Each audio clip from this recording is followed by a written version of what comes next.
Let's see here. There we go.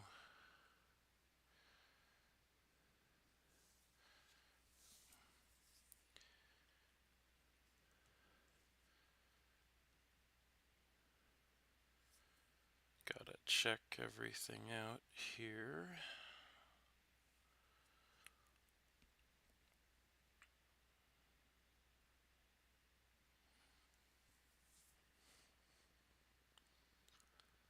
Let us take a look.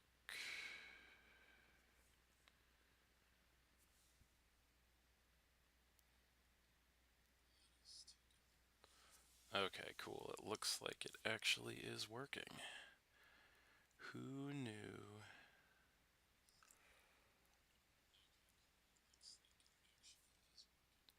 Cool. Alright. So we are just getting started here. Gonna have to send everything out.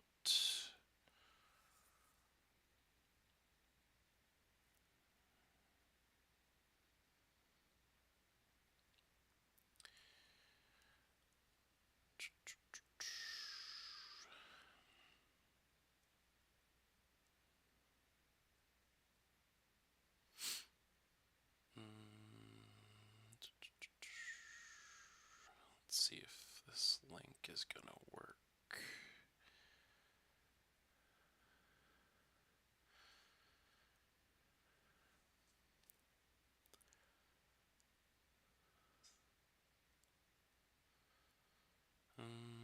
Let's see here.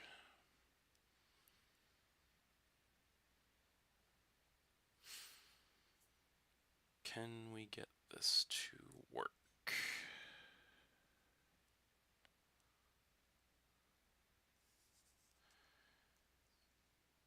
I think so.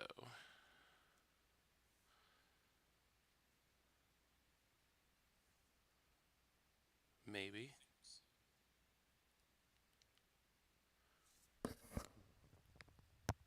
Maybe.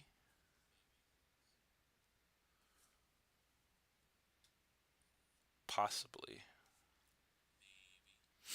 Yeah, I think it's working. This is definitely interesting.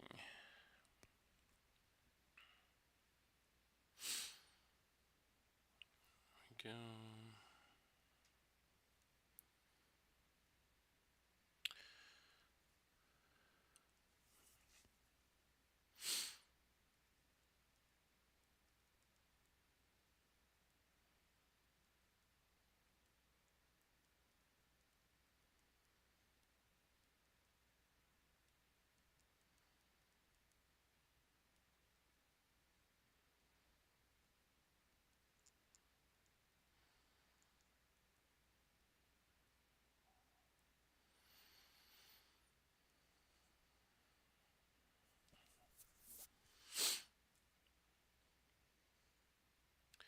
Just gotta get everything in order here.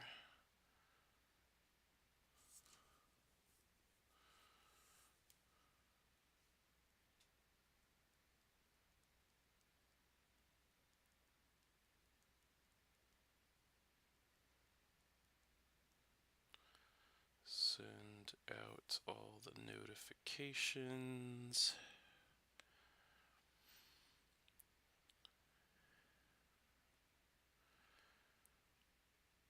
In case anyone is watching this or will watch the recording of this, you may have seen me go live yesterday in an attempt to try to figure this out before I started today. So, and for anyone wondering, yes, this is a week later than I had anticipated doing this stream. Um, I got the flu essentially last Friday, I want to say. Um, and so, yeah, I was definitely not up for it. my original plan was last Friday I was planning on figuring out how to stream on YouTube because I've never done this before, and yeah, that was the day that I woke up with the flu essentially. So I was pretty much laid out for that Friday, Saturday, and Sunday of last week. So I did not get the chance to either figure out how to do this or to set this up. Um, so yeah, that is was the reason for the delay. But we are here now live. Unless you're watching the recording of this, then you're not live. But we are here now live for the Captain B-Nard 10-year anniversary YouTube stream. So I'm going to give it a few minutes to kind of just warm up. And I'm going to give it a few minutes to um, basically because I just sent everything out. I was planning on putting a start delay on this, but that's one thing that I couldn't figure out how to do because essentially I am streaming from OBS on my laptop, and so I couldn't figure out how to do the start delay with the stream. So basically, the start delay is going to be the first 5-10 minutes of the stream of just me kind of talking to myself, rambling, um, setting everything up, and making sure um, that it's working properly. Um, which it looks like it is, which is nice. Um, and I have this interface with OBS on my laptop, which seems like it is working. And I have everything, I think, ready to go. Um, so, yeah, let's see here. I have never streamed on YouTube or anywhere for that matter before. I've never gone live before, so this is kind of an interesting first for me here. But I figured it would be appropriate to go ahead and do that. Given that, like I said, this is the 10-year anniversary of my YouTube channel. I guess technically it was a week ago, but like I said, I was down and out with the flu essentially, so I could not do this at that point. Um, but yes, so in case anyone missed it, if you are watching this live, essentially what this is going to be is I created a playlist of some of my greatest hits, or what I perceive to be my greatest hits throughout the years. Here on YouTube, I have uploaded. I had to check to be sure. Um, I have uploaded 839 videos as of now to YouTube, the majority of which are, of course, competitive Wi-Fi battles for Pokemon over the years. So I started in Omega Ruby Alpha Sapphire ORAS on the DS, and then I did Sun and Moon, the original, and then, of course, Ultra Sun and Ultra Moon. Then we had Sword and Shield, um, Brilliant Diamond and Shining Pearl, and of course Scarlet and Violet currently. Still going through that. Um, so, but yeah, at any point, if you guys do watch this live or are watching this live at any point, feel free to, ask me any questions you may want to know about either, my history on YouTube or, kind of behind the scenes, even, personally, whatever. Um, I'll answer pretty much any questions. Like I said, short of doxing myself, um, I'll probably answer pretty much anything. Um, but yeah, if you watch the recording of this later, obviously there won't be that interactivity. Um, but yeah, so I think we're just about ready to start. So basically, like I said, I'm just going to I made this playlist to kind of give you guys kind of an idea of what you're in for. So I made a playlist of, excuse me, what I consider to be some of my most memorable or interesting or fun or what have you Pokemon battles over the 10 years that I've been doing this on YouTube. And we're going to go through, we're going to watch it essentially. I'm going to watch it, react to it. You know, obviously, if you're watching this live, you can interact, ask questions, you know, whatever, what have you. Um, and so, yeah, even I will talk about it, even though, you know, just for the sake of the people who do watch us later, because I realize that with me never live streaming up until this point, and time zones and lives and all that kind of stuff, that I don't know how many people are going to be able to watch this live, obviously. So I'll kind of talk about what's going on as it goes on, you know, so that if you watch this back, that you'll be at least hopefully somewhat entertained. I'm going to be watching the playlist at 2x speed and without audio, so the only audio will just be me talking about it. Um, and so I anticipate that this will take about 2 hours, probably a little more, probably closer to 2.5 hours if we factor in, you know, the intro, the outro, all that kind of stuff. So it's going to be a little bit of a long haul, but we are here for it. And so, yeah, I am going to. With that said, I think it's about time that we go ahead and take a look at what we're looking at here. So we're going to get rid of the thumbnail for now. Okay. And so, yeah, now we are to um, the playlist, I believe, or at least I hope. Anyway, it should be just about there. Um, Hopefully, you guys can see that. I'm gonna wait to start it for another second. There we go. Yeah, so there we go. It's I'm not sure how this is gonna work as far as like rendering or video quality or anything. I have no idea how this is gonna go. But you know, it's gonna be a learning experience. So but yeah, so we're going to start things off on this playlist now with my very first Pokemon battle here on YouTube. And that is, of course, as you know, I label all my stuff, so very easy to keep track of. As you can see there, this is Omega Ruby Alpha Sapphire Wi-Fi battle number 1. And this video was posted on January 26th, 2015. So at this point, a little over 10 years ago that this video was posted.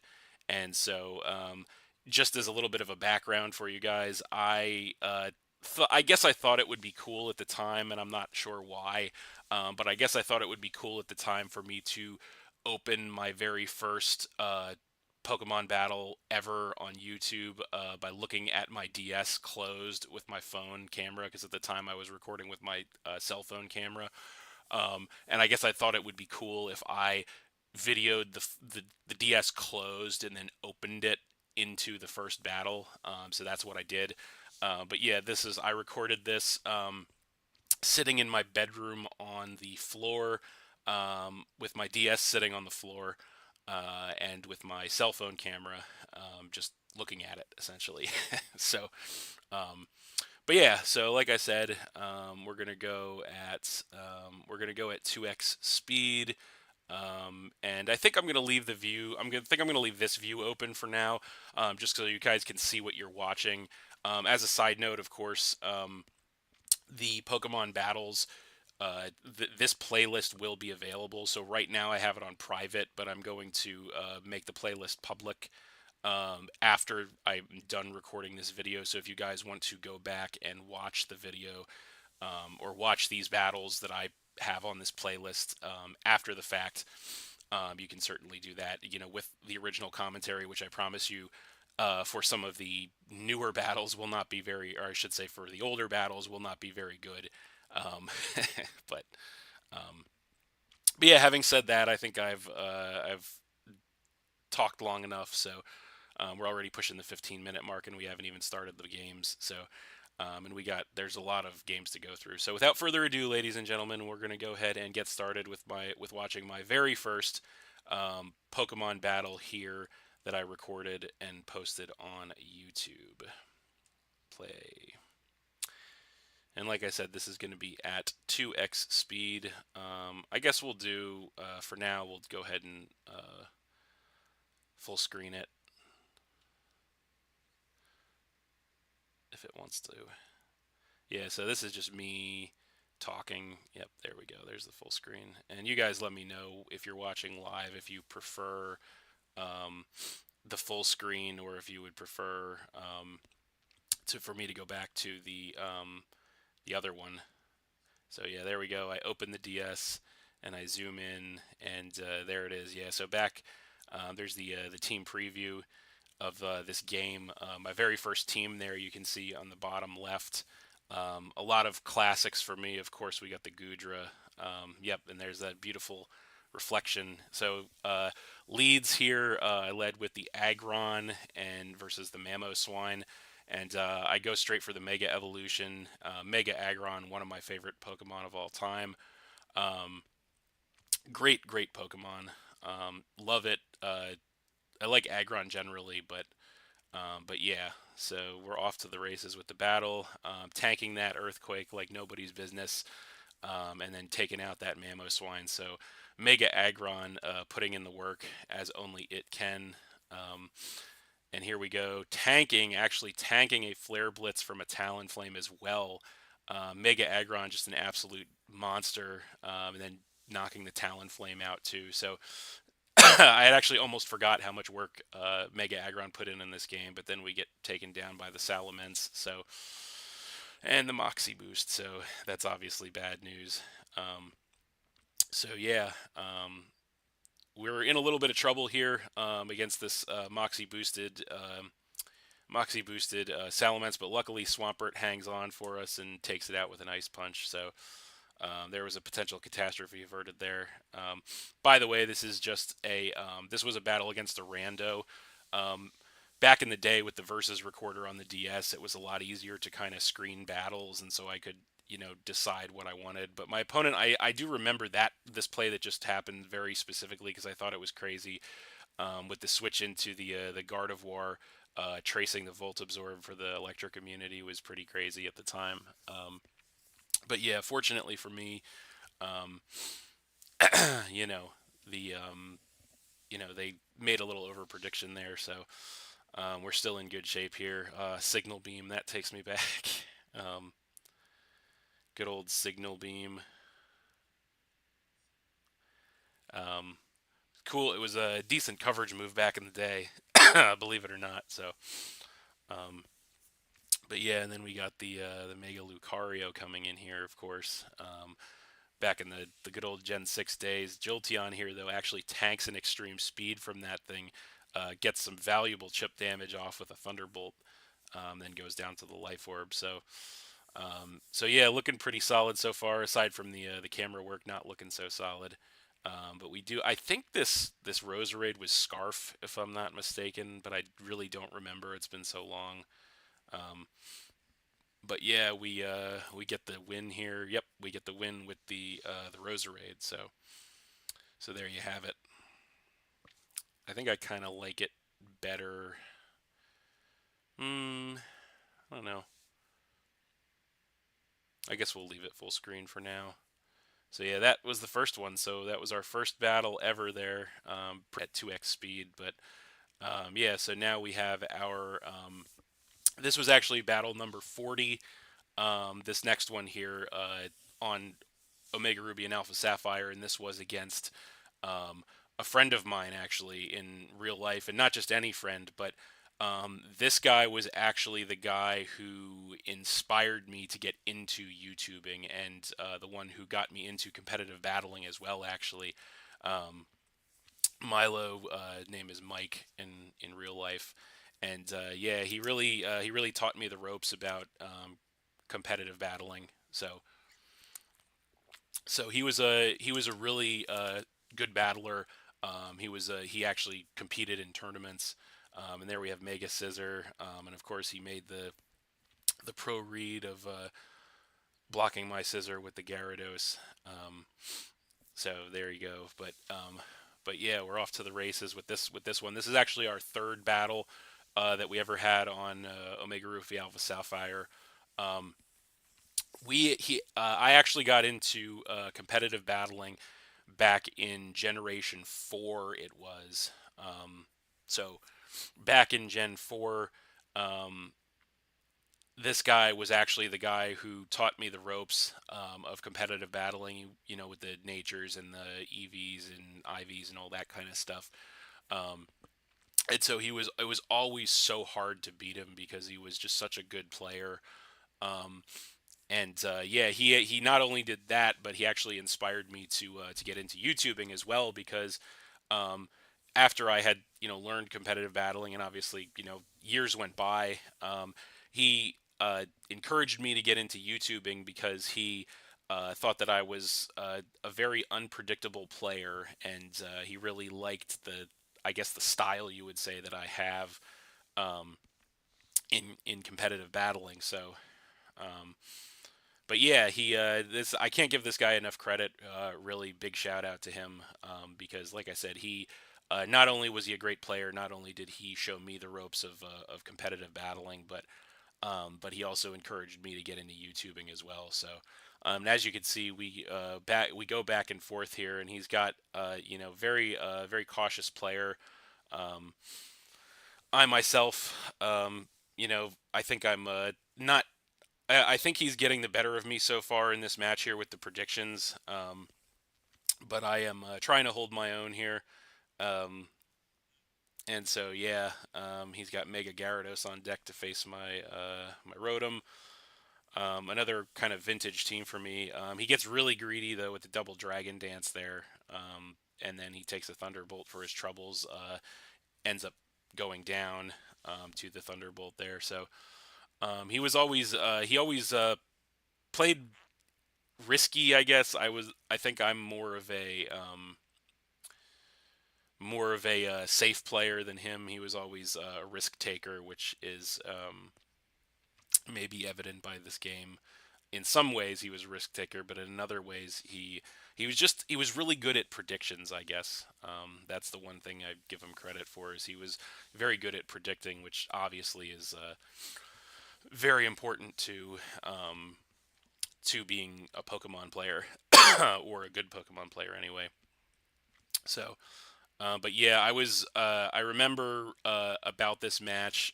I didn't make every play right, but I was very proud of the fact that I was going toe to toe with him in this game because that was uh, not. I was not. That was not always a thing that I could do was go toe to toe with this guy. Um, what's up, Al? How's it going, buddy? This is my uh, second battle we're on right now.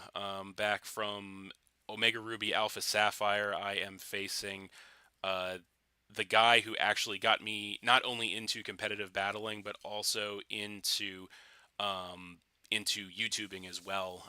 Name IGN was Milo, but his real name is Mike. Um, Good guy, solid player. And yeah, just I was particularly proud of this game, as I was saying, because um, he uh, he was always such a tough guy to face. Haven't played him in a long time. I don't even know if he still plays anymore. Um, but yeah, it was always so difficult to try and get one over on him. But I feel like I'm doing pretty good here, holding my own in this matchup again. Back in the Omega Ruby Alpha Sapphire days. Um, so yeah, round and round we go. Snorlax goes down there, and so yeah, it may not be looking the best for me. I don't even remember how many Pokemon I have left. Um, but yeah, the Ferrothorn is just an absolute thorn in my side in this game for sure. It's just a Pokemon that uh, so bulky, so tanky. That defensive typing, the Grass Steel, is just amazing. Um, but yeah, and its attack stat is not bad either. So, but definitely a solid one. Uh, not in the current generation, obviously. So, but yeah, he is making the plays here, just absolutely making the plays. Um, so here we go, and I actually get some luck here.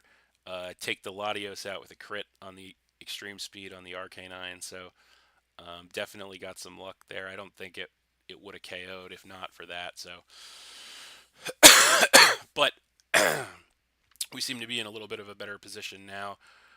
We got the trusty Mega Scissor on hand, um, willing to do the work, and we end up getting another crit here. We get a crit superpower to take the Ferrothorn out. I To this day I don't know if that mattered or not because Mega Scissor is a beast. Um, but yeah, he's got that Kyurem Black. And here I believe I switch out to reset the attack drop on Scizor because we had the superpower attack drop. So yeah, I sacked the Rotom to ensure that uh, Scissors Bullet Punch to hope that Scissors Bullet Punch would be a two hit and it's a two shot on the Kyurem Black there. And I believe this is the end of the match here. Yep, there's the second Bullet Punch, and we take out the Kyurem Black. So yeah, that was a I that battle stuck in my head for so long because, like I said, not that I have never beaten this guy before, um, but just because of the fact that he was such a tough guy to beat. Like I said, he taught me the ropes about competitive Pokemon. He encouraged me to get into YouTubing way back when, and it was just so difficult for me to beat him. And I know I got a little bit of luck on my side in that one, but um, going toe to toe with this guy was just so difficult. Um, so I think that is the end of that one. So next up on deck here, um, we're gonna have a fun one because this match right here is actually my first ever battle against Joey Fontaine. So we're done with ORAS and we're on to Sun and Moon now, the original Sun and Moon. And there is another powerhouse team of mine, as you can see. And we're taking on Joey for the very first time, Joey Fontaine, and we got a new sub. So um, thank you for that, Sniffit Kid. Appreciate it. Funny name. Um, but yeah, so we're taking on Joey Fontaine here. Now it's funny because this is an interesting one because um, Joey is so when I first met Joey, let's just say this: when I first met Joey, um, I met Joey because I had encountered, or I had actually, believe it or not, his videos started to be randomly recommended to me on YouTube. Oh, we get the one epic 1 HP survive there with the Flygon on an overpredict on Joey with the Giga draining the with the Palo Sand, so that's a cool one. Um, but yeah, so um, it's funny because Joey's videos. The reason that the way I met Joey Fontaine is Joey's videos started to be recommended to me on YouTube just randomly, and I started watching them, and I thought, and Joey had a pretty decent following at the time actually on YouTube, and I thought to myself, I think I can beat this guy. Like I'd never really taken on like what I would consider to be like other like PokeTubers. I didn't really do much collabing back in the ORAS days. I didn't collab like at all, and so I wanted to start to collab in Sun and Moon because Poison Touch. That was some luck. I remember one of those things about this game that I remember is Joey complaining about all the poisons that I got with Alolan Muck, which is funny. Um, but yeah, I remember wanting to branch out and collab with PokeTubers to try and grow the channel. And Joey was one of the first other PokeTubers that I did that with because I was, like I said, I found him via his videos getting recommended to me, and I was like, I feel like I can probably beat this guy, or at least if I can't beat him, then I will not like embarrass myself essentially. Man, the good old days of Hale doing chip damage, I miss that. Um, but anyway, so I reached out to him because I was like, hey, you're, I found you on YouTube. Your videos are recommended. You want to have like an interpromotional battle? And he said yes, because you guys probably know that Joey's always down to battle. So yeah, we did that, and this was our very first ever um, matchup here. So um, but yeah, it's looking pretty solid so far. These games will the first games will go a lot faster. Um, you know, the first games will go a lot faster. So, but yeah, he's got a Goodra of his own, shiny. It looks like. Sure he got that legitimately. Cough, cough. Um, but yeah, things. Volcanion getting the epic survive there. Um, there we go. Oh, I got that's right. I got the poison with the Volcanion on the Sludge Wave too. That was another poison that I got that was pretty big. Um, so, but yeah, Volcanion goes down there to Goodra. I do miss a lot of these teams and strategies from these games past, but one Pokemon I really miss is the Kartana right here. This was a great one. I loved Kartana, so good.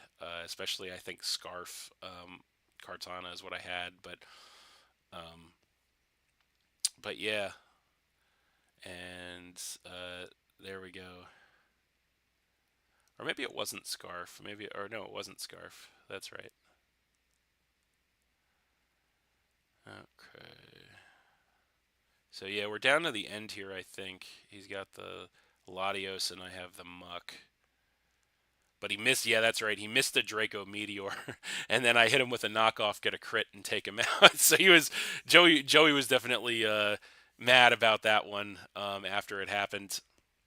He was, in his own words, saltier than McDonald's fries, because that was, I think, by all rights, Joey was going to win that match, but the hacks were definitely on my side in that game. But yeah, that was my first ever encounter with Joey Fontaine back on the original Sun and Moon.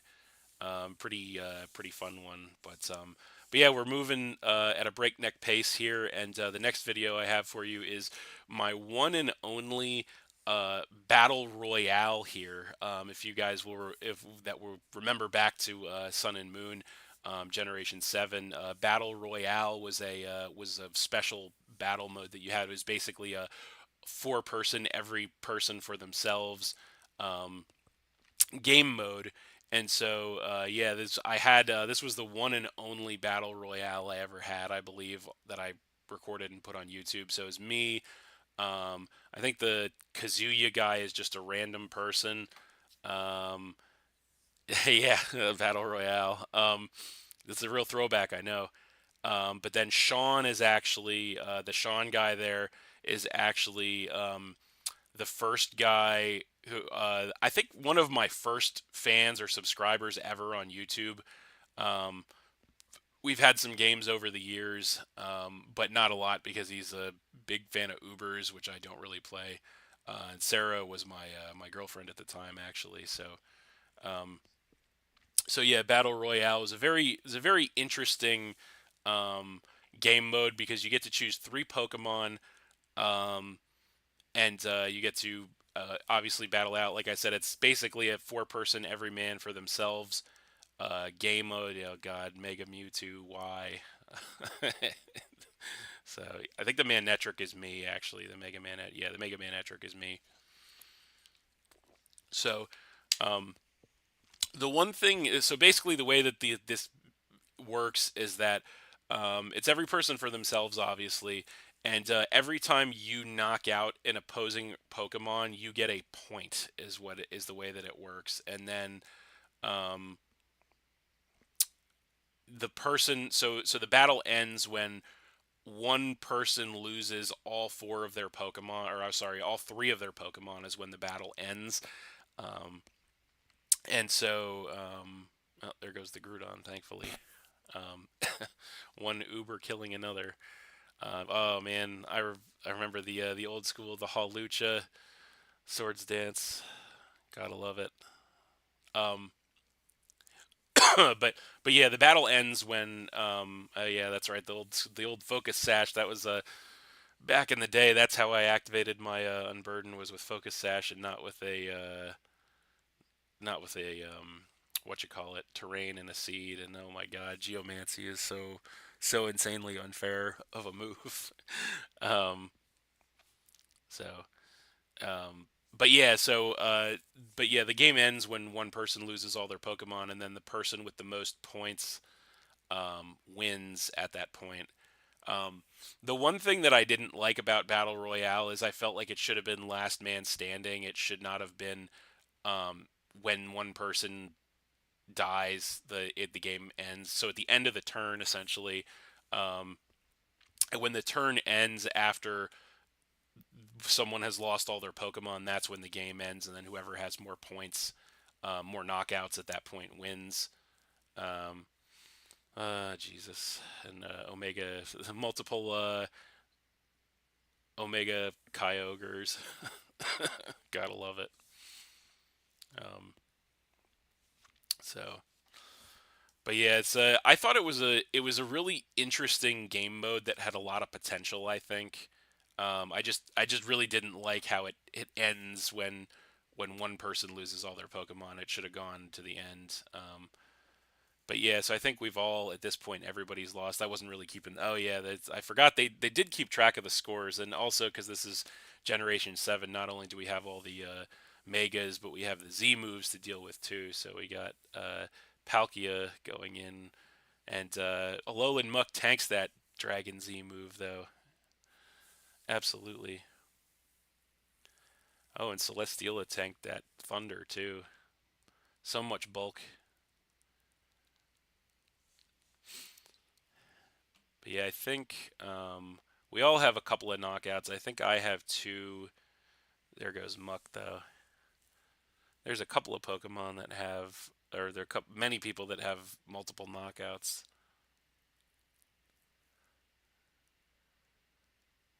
But we're not done yet because we all. I know I'm down to Mega Manectric at this point. Um, yeah, I think we might all almost have two knockouts at this point. There goes the Kyogre. So I think that was his last Pokemon, if I'm not mistaken. And we actually tanked the Earth Power. That's amazing. Battle was over. So if I remember correctly, I actually did win that. I don't know if it said it there. It was quick, but I think I actually did win this battle royale um, because I had the most knockouts. But yeah, very interesting game mode. I would love to see them bring something like this back in the future, um, in future games, but just not with that caveat of once one person loses them all, then it's over. But now we are on to Ultra Sun and Ultra Moon here, as you can see, and this is a multi-battle where I am teaming up with Poke Trainer Joshi, friend and fellow YouTuber, PokeTuber. He doesn't really do much Pokemon anymore, and we are taking on the team of Joey Fontaine. He's back, and Kadri. Now this is an interesting one for a couple of reasons. So. Number one, I used to back in the day, back in the DS days, I actually did quite a lot of multi battles. I really liked multi battles, and it was so much easier to do them with the versus recorder. Now without the versus recorder, it's very difficult. But this game was significant and stuck in my head because so y'all know who Joey Fontaine is, obviously. Poke Trainer Joshi is, myself, Joey Fontaine, and Poke Trainer Joshi had so many games, so many multi battles, interchangeable teams, all that kind of stuff. Oh, speaking of Z moves, there's the ground Z move. Uh, Mega Beedrill getting that epic 1 HP survive was always tickled me. But here I come with the Fire Z move. I did actually like Z moves quite a lot back in Ultra Sun and Ultra Moon because they were really cool for like a one turn nuke like what just happened there. Um, so, but the guy who's on Joey Fontaine's team actually, Kadri. The reason that this game is significant to me and sticks out in my head a lot is because that guy was like Joey's biggest troll ever. Like he spent endless amounts of time trolling Joey on Discord and on YouTube. And finally, one time, Joey, I think really Joey did not like this guy, and I don't think he liked Joey either. Like the way that this guy would troll Joey is beyond like just normal trollage. Um, to like really a really kind of a harsh, mean degree, I would say. Um, but this was the one time that we actually got them to team up, which is something that excuse me, something that will forever I will forever remember when we got the two of them to team up. Um, so yeah, and as you can see in this multi battle, things are not quite going very well for my side at this point. Um, I think, yeah. So I remember the two of them kind of ganged up on Poke Trainer Joshi, unfortunately, and took him out. So now we're in a 2-on-1 situation where it's just me versus Joey and Kadri, and yeah, things are looking a little bleak for me here.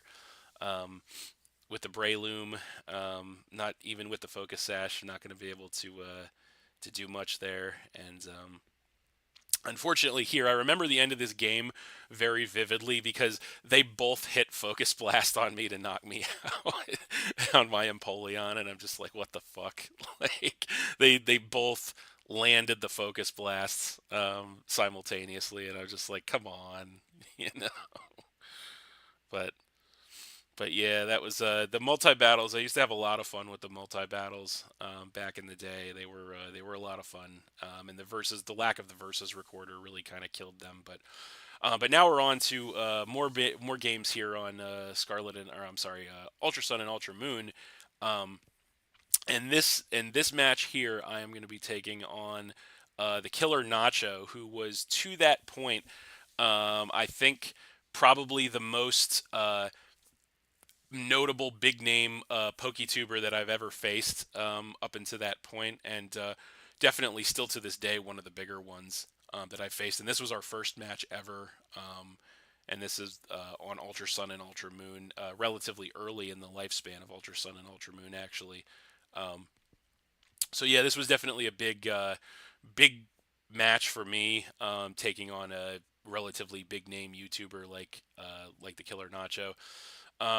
Pretty cool guy, I will say. I ended up in his Discord server after this, which um, was interesting because that's kind of how I got into Draft League is through the Killer Nacho and through his Discord server and his Draft League, um, which we're gonna get to coming up. We're gonna get to that.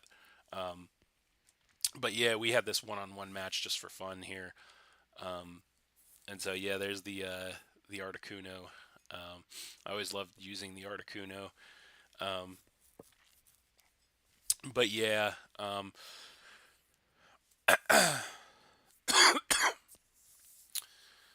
you'll have to excuse me if I am still a little under the weather here. Um,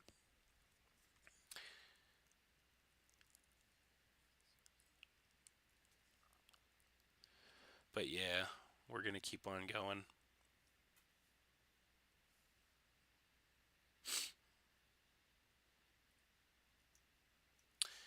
So, and Nido Queen, that's another one that I miss using. Not in,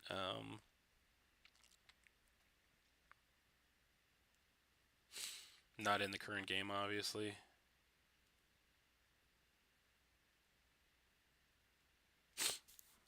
And that Pelipper with the rain.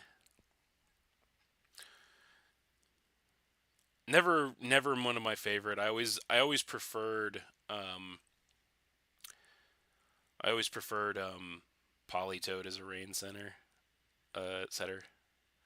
Terrakion. Yeah, I mean, back in the day, I'm sure you remember because you've been playing this game for a long time.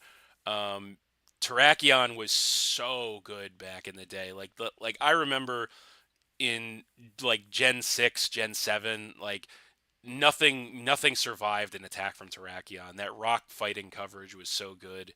Like nothing survived an attack. But speaking of survival, I know I got the epic survive there with the Primarina versus the Mega Alakazam, took it out.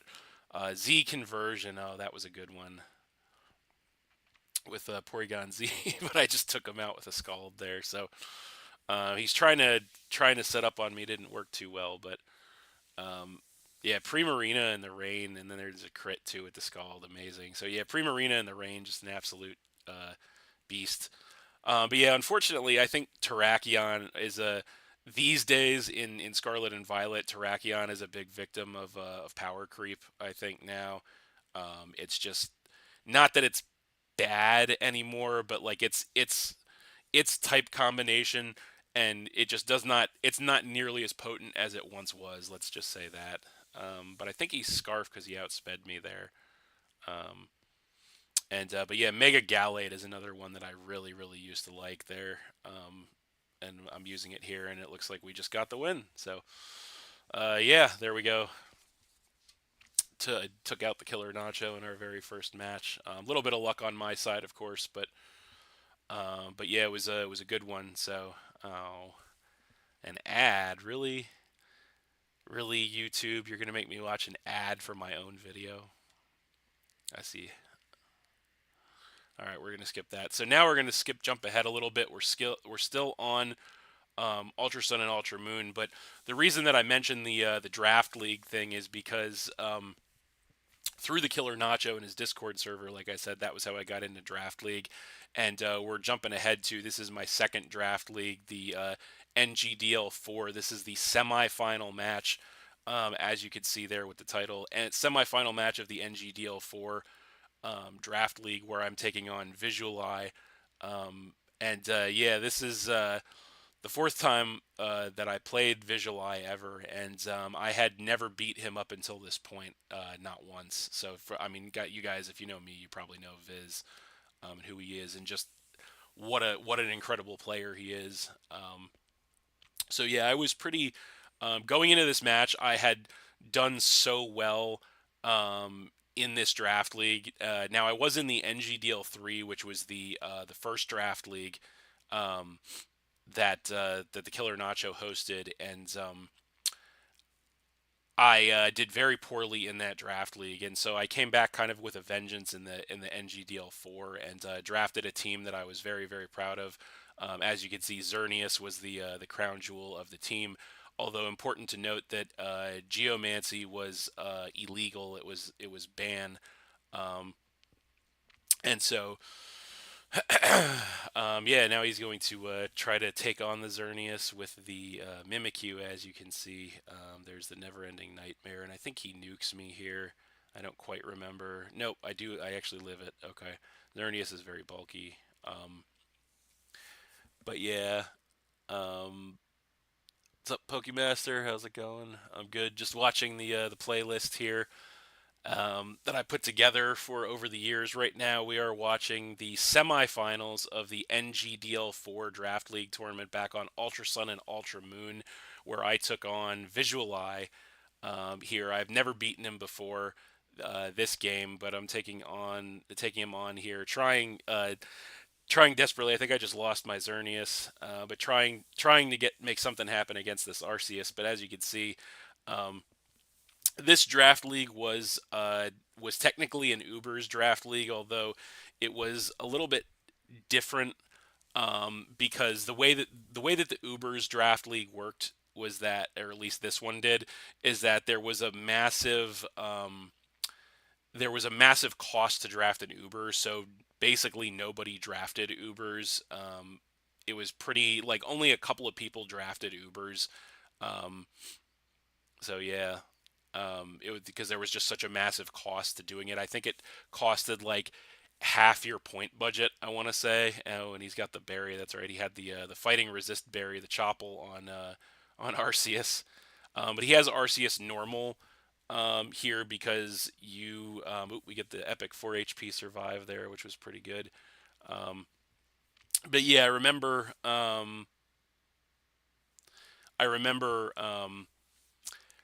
it costed like half your point budget to draft an Uber, so most people didn't do it.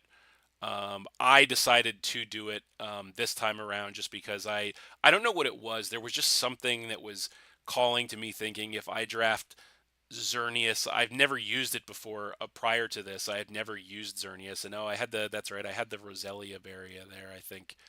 Um, that's right. Yeah. Oh, I was proud of. I do remember that. I was proud of that strategy, even though it didn't end up quite working for me because he had, I think, max bulk investment. Although it did let me live two draining kisses. Um, so, but yeah. So I was really on my game back in the day here. In the Ultra Sun and Ultra Moon draft leagues here, and you have to be if you want to beat a player like Viz, you have to be on your game. Um, but yeah, he's just recovering with the Arceus is just absolutely brutal. Um, So, but yeah, I got the Cress, and we got Calm Mind Cress, and we're doing our best to try to take him on. Um, and yeah, so as you can see, based on his team more specifically, if you spend your points to draft an Uber in this draft league, it just you don't have a lot of points left over for anything else. But here, actually, something pretty crazy happens is because he tricks me. The turn that I decide to stop calm minding and go on the attack, he tricks me a scarf. So actually, I remember this specifically because Cresselia is at either +2 or +3, I want to say, special attack, and I'm choice scarfed, so I outspeed. I still don't outspeed the Arceus, um, but but yeah, I can put a lot of work in against him with the Cress because I'm at +2, +3 special attack and scarfed, and I end up getting a crit there, taking the Arceus out, which was big luck on my side. Um, so yeah, no, Viz was Viz was crazy. Um, but yeah, Viz is a crazy battler, no two ways about it. But here I do get the better of him actually, and I beat him with that situation that he created essentially, which was just crazy to me. Like I'll never forget this game because this was the only time that I ever beat Viz. Um, but not only that, the way I beat him was that I calm minded up on the Cresselia, and then he tricked me as choice scarf like right as I switched from calm mind to offensive, so I was able to abuse that scarf, and I did get lucky with the crit on the Arceus, although I think it's hard to say what would have happened because it would have been a battle of he probably would have recover stalled me honestly if I hadn't crit him there or got I was fishing for either a crit or a special defense drop, but um yeah. But yeah, the victory over Viz here was a big one for me. This was the semifinals, like I said, of this draft league. So just absolutely wild turn of events there. Which of course I have to show you guys this is the very next game, which is the finals of this draft league, the NGDL4, where I take on Quilliams. Was another cool guy. And yeah, as you can see, there are the teams on the my team on the side there. This team was the pinnacle of my draft league prowess back in the day here on Ultra Sun and Ultra Moon. Um, so it was. So I will tell you guys, this was a real. Yes, Quilliams was crazy about Miltank too, I believe, um, but yeah, this was a real roller coaster for me actually because I had just come off of beating Viz in the semifinals and I was riding high heading into this matchup. Um, you'll see. um, but I was riding high heading into this matchup, and then as a little bit of a behind the scenes for you guys, I had some, how shall I say, I got some really uh, devastating personal news on actually the night that I was supposed to play this matchup. I got some really devastating personal news, and so this matchup actually didn't happen on the night that it was supposed to happen. Um, and so, because I postponed it because I don't want to get into details, but I got some really awful personal news that kind of just shook my whole world up. Um, and so I deferred the game, and I was actually not going to play this game. I actually told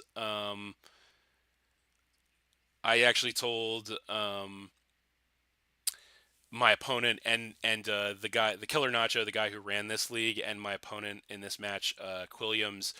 I actually told both of them I was like, I don't even want to play this game anymore. I just forfeit, and they would actually not accept my forfeit because because they didn't want the tournament to go down like that, to end like that. So they said, take as much time as you need, get it together, and then we'll have the game. And I was like, I just didn't even want to have the game. I remember. Um, but yeah, but I had the game because I was like, they weren't letting it go, and I was like, look, I guess I'll just have the game. So we ended up having the game the very next day, And I think that's part of the reason I was so reckless right in the beginning of that game is because I really just at that point didn't even care anymore because it was I was going through some stuff personally, um, and I just was totally checked out. But yeah, so I in the beginning of that game I was particularly I guess proud or happy with my strategy with the Como O, and I was able to um, get up to I think +4 it was. And if I hadn't been poisoned there, I think I would have swept with Como O, um, but unfortunately the poison took me out. But that was a very breakneck pace to start this game, and as you can see, obviously round and round we go. I have to bust out the Mega Aggron, as I think Mega Aggron was such a powerhouse. It was one of my bests and one of my favorite megas. So, but yeah, yeah, the Killer Nacho. He was a cool guy. I don't think he's put out Pokemon content for a very long time. And we get lucky there with the Para on the Slow King, and I think a crit too. Um, but yeah, so the Killer Nacho was a pretty cool guy, and his draft league was fun to be in. The only thing that I didn't like about that whole situation um, was that um,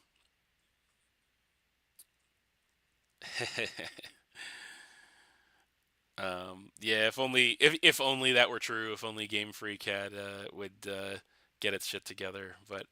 Um, but yeah, the problem with the Killer Nachos was not so much with him. It was just his Discord server was just a complete shit show, full of toxic assholes, and unfortunately, he didn't really do much of anything to rein them in. So yeah, it was a classic example of how not how being too lax in a Discord server can lead to its downside. Um, but yeah, so in any event, yeah, I remember I really liked using because the geo as far as this draft goes, I remember I really liked using the Calm Mind Xerneas was something that I used a lot because hey man, what's up? I'm doing okay as you could probably hear. I'm still still a little bit under the weather, but yeah, I'm doing much better. Good enough to do the stream here. So, and we're just watching the finals of the NGDL4 Draft League tournament, where I take on a guy named Quilliams here. Um, so yeah, this was the one and only finals I've ever appeared in a draft league, and I was so happy with this team. It was firing on all cylinders. Um, I like the Calm Mind Xerneas was something that I really abused a lot in this draft league because of the fact that Geomancy was banned for obvious reason. So, um, but yeah, after the start of this game with the Como O, I put such a dent in his team with the Como O after it got up to +4, I think it was, and it did go down to poison as you guys just saw a little bit ago. But I put such a dent in his team with Como O that I was feeling pretty good. Um, Having Mega Aggron on my team just always made me feel so comfortable. He gets the epic survive there with the slow king, um, but Aggron will not be denied. Taking that hit, taking that slow king out. Um, but and I had all the hazards up. I had the sticky webs and the rocks up that are really doing a number to his team here. Um, yeah, no, I love Mega Aggron. It's definitely my favorite Mega of all time. Um, Going to a pure steel typing is so with filter to reduce the damage from super effective by 50% is so good. And also not only that, but I think Mega Aggron has either the highest or I think it's either the highest or it's tied with Mega Steelix, I think, for the highest physical defense stat of any Pokemon in the game. So yeah, so so yeah. But yeah, and I had the Anastasia special, the Incineroar on this team put in so much work. But this Mill Tank, I remember, just gave me so many problems, as I'm sure Al is happy to see. Um, but the Mill Tank just gave me so many problems. Here, yeah, the counter Mill Tank would have been bad news for me, but I sacked off the good old Galvantula there. Yeah, no, Clef Key is cool. I like Clef Key, but speaking of fairies, there's the Magirna, of course. And yeah, the Magirna, the combination of this guy's Magirna and Miltank really put a lot of dents in me, um, but I think I'm starting to break through at this point in the game. Um, yeah, Miltank is a legend. Absolutely, it's a excuse me, so bulky, but not bulky enough to live the attack from Xerneas there, unfortunately for it. So Xerneas is putting the work in here. Oh man, I just realized his Magirna's nickname is Chi Yu for some reason. This was before Chi Yu even existed. So, but I remember, yeah, Miltank is down. Yes, he gets the epic survive here, and then he actually crits my Xerneas to take me out. Although I would have had it there. And then I remember at the end of the game here, I had a choice between coming in with either Aggron or Incineroar to finish the match, and I chose Aggron just because I had to. Aggron is amazing. Um, but yeah, so with that, Aggron takes out Magirna, and I win my one and only draft league that I've ever won there. Um, and yeah, that was a big one for me, and it was a special victory for me, honestly, because like I had kind of mentioned before, I was going through a pretty awful time personally at that point. And so getting that victory just did actually mean the world to me at that point in time that I got it. Um, but yeah, there you have it. My first ever and only ever victory in the finals of a draft league. That was my team. Um, yes, the Gudra got his championship. Yes, absolutely, Gudra got his championship there. Um, the one and only. And this was, like I said, this was only my second ever draft league matchup. But but yeah, it was an important one. It was big for me. I was really happy about it. I felt like I felt like in this draft league, but also specifically in this game, I was just firing on all cylinders. I was focused. I was prepared, and yeah, there was a level of discipline there that I don't know that I've ever got back um, from after this. So but yeah, now we're going to go ahead and jump ahead from Ultra Sun and Ultra Moon to Sword and Shield. Here we go. This was a Sword and Shield Wi-Fi battle here that I had against another friend of mine, Crash. Crash Love Gaming was his channel at the time, and we actually worked together.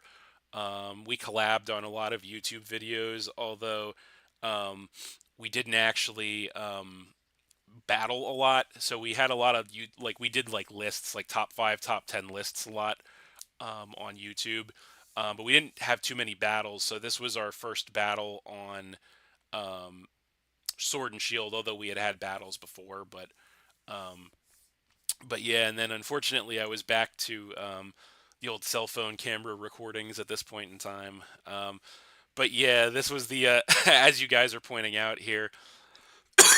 um, this is the dividing line before the dividing line of the versus recorder was just crossed because that last battle that we just watched was my last one with the versus recorder, and now we are live. Fuck it, we do it live, right?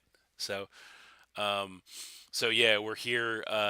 This was I will tell you guys, this was quite an adjustment for me to learn to getting yeah Fontaine's. See, the only difference between my Fontaine style in me is that I at least had enough wherewithal at some point to get the tripod, and so basically these games were recorded in my house. Basically, with the tripod sitting on my coffee table in my living room, pointed at my TV, and me sitting behind it. So that's how I was recording these sword and shield battles. Um, which was funny. But yeah, the versus recorder made it so much easier um, for so many reasons. Um, yeah, yeah. No, unfortunately, no dropping the camera. I can't drop the camera for you because it was on a. It was yeah. I feel like I got it decent enough because I'd say my coffee table, and actually it's funny because I'm still sitting in the same living room with the same orientation as the when this was recorded all those years ago, probably like five and a half years ago at this point, I want to say something like that. And yeah, I was able to get the focus pretty decent, honestly. Like I was able to focus on the TV screen, and I know I was always very I was always very meticulous about lining everything up because I'm not stupid. I understand that when you're recording your TV with a cell phone camera, the quality's not going to be great, but I had to make it better than shit. Essentially, was my goal. Is I wanted to make the quality as good as it could be. Um, Actually, an interesting story I wanted to tell you guys. So if you watch some of my stuff from so all my stuff on ORAS, which we kind of already went through, all that stuff was recorded with me just holding my phone, which was shaky and not good. And then when I went to Sun and Moon at one point, I actually did have a DS that was hacked, and it was hacked so that I could that it would stream to my laptop and I would record that way. And so the audio and video quality was much better. Um, yes, it is better than shit, which was my goal. But yeah, so I had that streaming. I had that software hacked into my DS that I could stream to my laptop, and unfortunately, at some point, it like stopped working. I think what happened was there was a software update for the Nintendo DS that completely erased uh, the software that had been installed to stream it to my laptop. So I kind of had to go back to doing the tripod and cell phone camera, and I did that. I think I did that, and then there was a point in time where I was able to get it back to fix the software in Ultra Sun and Ultra Moon, and then it got wiped out again. And then at that point, pretty much for the entirety of the rest of Ultra Sun and Ultra Moon, and then for the entirety of Sword and Shield, I was just recording with the cell phone camera. But the thing that made it a little bit better was, like I said, I could set my cell phone camera in my tripod on my coffee table in my living room and just point it at my TV. And if I lined it up and focused it up well enough, it was decent enough quality, um, especially for what it was. So, um, but yeah, this it's a pretty intense battle here with Crash. Like I said, he's a good guy. We collabed a lot on YouTube, battled occasionally. But yeah, here we go. Now we're going to go for the Dynamax. Um, Dynamax Galarian Rapidash. Dynamax. And we got those max moves always. Yeah, Dynamax was broken. Um, no two ways about it. Um, Definitely my least favorite of all the gimmicks, as I've said before, but it's like it was there. My logic was it was there, so I was going to use it. So,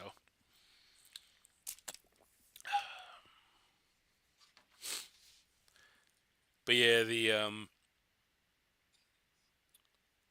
Dynamax was just you know, if you could really you could really catch people off guard with the Dynamax. Like if you like a well-timed Dynamax could really fuck somebody. So Yeah, no, I agree with you. Actually, I was also disappointed that they didn't bring Scorch into Scarlet and Violet because obviously it only had one game in this, and it was this game. It was Sword and Shield, and I really liked it. It was one of the designs that I really liked also from Sword and Shield. So yeah, I was also disappointed that it didn't make it into Scarlet and Violet. But hey, maybe the next game it'll, well, probably not in Legends ZA, but maybe they'll bring it in when they go to Gen 10.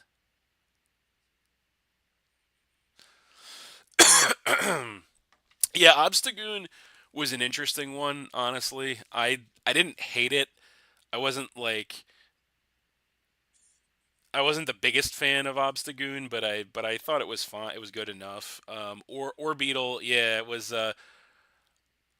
Orbeetle the yeah, was Orbeetle the first evolution or the second evolution? I don't even remember now. Oh yeah, it was Blipbug. That's right. Yeah, it was Blipbug was the first evolution, and then Orbeetle was the second evolution. Um, but yeah, no, I actually did like Orbeetle. Also, I agree with you. It's kind of funny because Rabska is kind of like a poor man's Orbeetle in my opinion. It is, which is kind of funny. Um, but yeah, I did. Orbeetle was another one that's the bug psychic typing was very interesting. And I was hoping, not the best, but interesting. So I was definitely hoping that that was another Pokemon that I was hoping would come to. Oh, oh, Dottler. Yeah, you're right. I completely even I totally forgot about that. I didn't even remember there was a middle evolution. I used the damn thing, and I didn't even remember there was a middle evolution.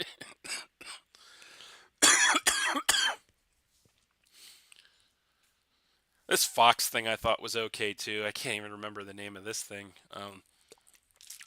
Of course, all my stupid nicknames don't help.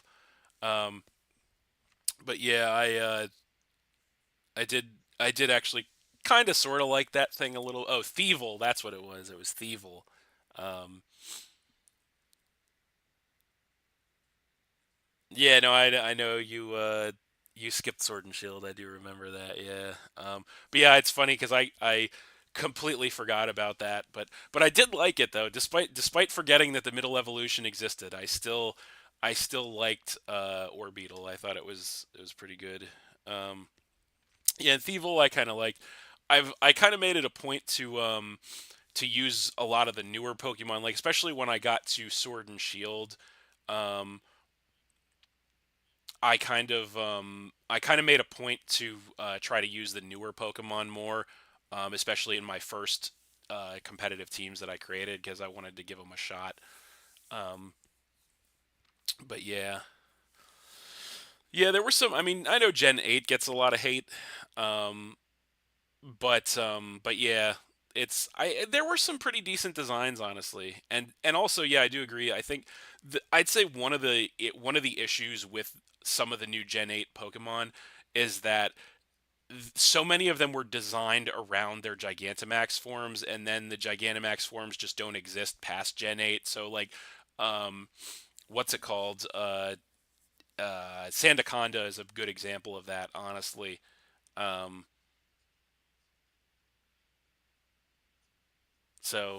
but Orbeetle is a good one too. Scorch is a good one. They have cool Gigantamax forms, but it's like they just don't exist anymore outside of Sword and Shield. Yeah, Rotom Wash is one that I've used quite a few. You'll see, the old favorites, Rotom Wash, um, among others with Gudra, Scizor. Alolan Ninetales was another big one. Yeah, pretty much. It's Hydro Pump was not made to hit, unfortunately, but yeah, we do get the win there with seconds left on the clock. I know this was the my introduction to the 20-minute timer in this game was also awful, as I'm sure it was for everyone.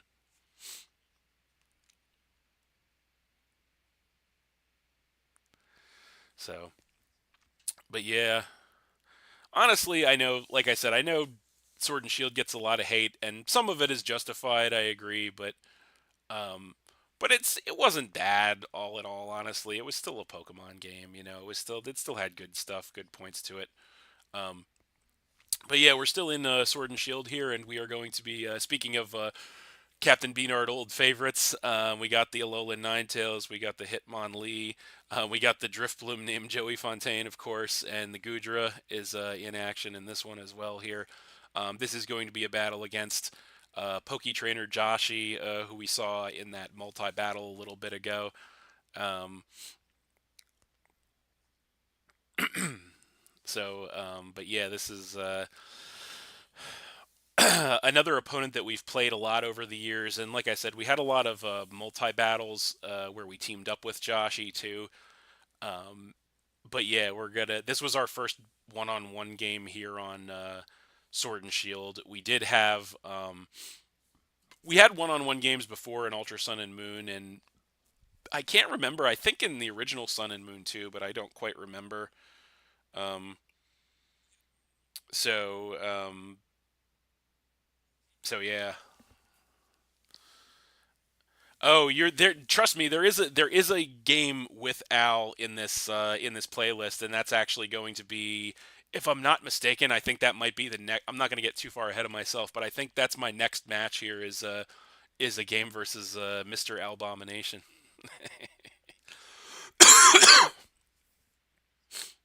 But it is not my first ever match with Al though. It is because I believe my first ever match with Al was actually in Draft League in the RODL, which was the Rocket Draft League, I believe. Um, but yeah, no, this is that. But that's not the game versus Al that's going to be on this playlist. But there is Al. You're gonna really appreciate the game of ours that I chose for this playlist, if you know what I mean. You might be able to see where this is going already. But but yeah, Josh, he's got that cursed Gudra on deck there, which and then there's the Mist Stone Edge, which is always fun. Um, yeah, the one thing I always liked about Joshy is he always brought cool and interesting sets. Like he was always more of a lower tier player, so he always played the lower tiers more. But he also he also really brought interesting sets a lot of the times too. And this cursed Gudra is really kicking my ass right now. Unfortunately, there's not much I can do because it's like I don't want to switch out because I don't want anything else to switch into an incoming attack. I just want him to kill me. Um, there we go, and then he does. Because I know I need a special attacker to take this thing down. And yeah, I hope you guys are taking note of the the Driftbloom here in this game, which we go back a ways. Yeah, Joshi is a really good guy. I was a little disappointed when he stopped making Pokemon content. I mean, he didn't totally stop, but he wanted to branch out into other games, and that was a little disappointing for me because I really liked playing both with him and against him. And this turn was devastating because I went and I missed the Draco Meteor on his Gudra, and then he goes and takes me out with a Dynamax Dragon attack. So that was uh, that was pretty abysmal for me. So yeah, my Gudra. Unfortunately, I lost the War of the Gudras there. Um, and so yeah, fortunately, I had the Focus Sash Ninetales here to save me because his Gudra could have worked me the hell over, and I mean it did work me the hell over, but I could have lost the game to his Gudra if not for still having Focus Sash Ninetales in the back to deal with it. So Focus Sash Alolan Ninetales, I think. Yeah, I think Joshy. I feel like he still plays a little bit, but just not much, honestly, because he does a lot of like I think horror games and other stuff. I know he still does a lot of gaming, but he doesn't do much Pokemon gaming. But I don't think he stopped playing Pokemon altogether. He just massively decreased the amount of Pokemon that he played in favor of playing other games, which I get it. Um, I get it. You know, he wanted to expand his horizons. And I get it. But yeah, I do miss having him a little, having him around Pokemon a little more. Um, Yeah, Dracovish. Dear God, that thing was a nightmare. Yes, I did play many games against Dracovish. I never used one, but it was so popular, and obviously, it got banned. So obviously, it was popular. Um, but yeah, now we have the answer to the Trevenant, ladies and gentlemen. We have the Joey Fontaine Driftbloom on deck to deal with this Trevenant here. Um,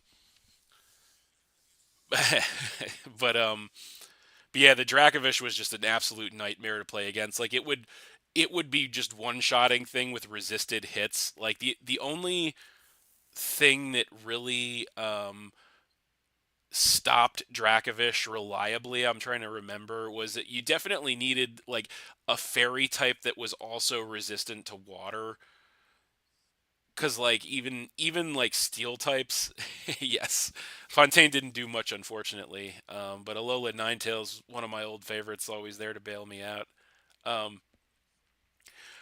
but yeah, the Dracovish was just so hard. Like you really just needed like a Pokemon that had a water immunity and a dragon resistor immunity, and like you needed to have a resistance or an immunity to both. Yeah, so like Tapu Lele, um, or no, not Lele, Finny. Finny is the water fairy one. Um, but yeah, you needed like Tapu Fini, a Azumarill, uh, I don't know, like just anything like that. Yeah, it was so hard. Seismitoad, yeah, water absorb Seismitoad was a good one to try to take it on, or water absorb Vaporeon is one that I believe that I used um, to try and take it on. So you really needed like a water absorber to have the water immunity, and then just like hope you can tank like a dragon at like a dragon rush or something. Hope he misses, I guess. But yeah, it was very Quagsire was another one, yeah. Um, but it was very difficult. It was very difficult to take on Dracovish was very difficult. But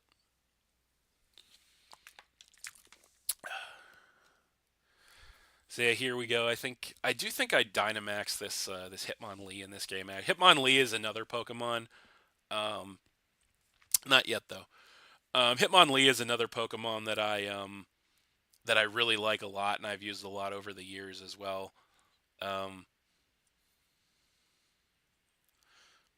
you'd rather play against Dracovish than Palafin? Oh, I don't think I can agree with that statement. Honestly, I think I'd rather deal with Palafin because at least you have that turn um, where it's kind of useless when it's in baby form.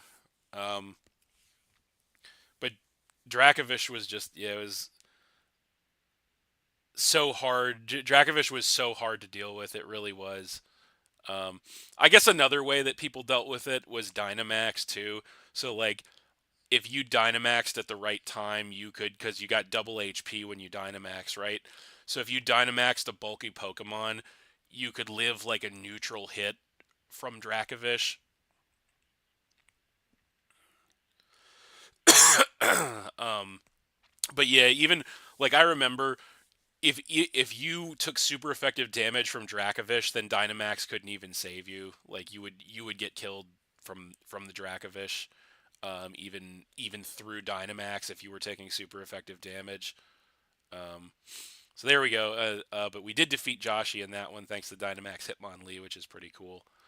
Um, so yeah, there you have it. And I think that's gonna end the. I tried to get a good mix of battles on here from different games, so I think gonna end Sword and Shield, and now they're gonna make me watch a ad for my own video. Sons of bitches. There's the skip though.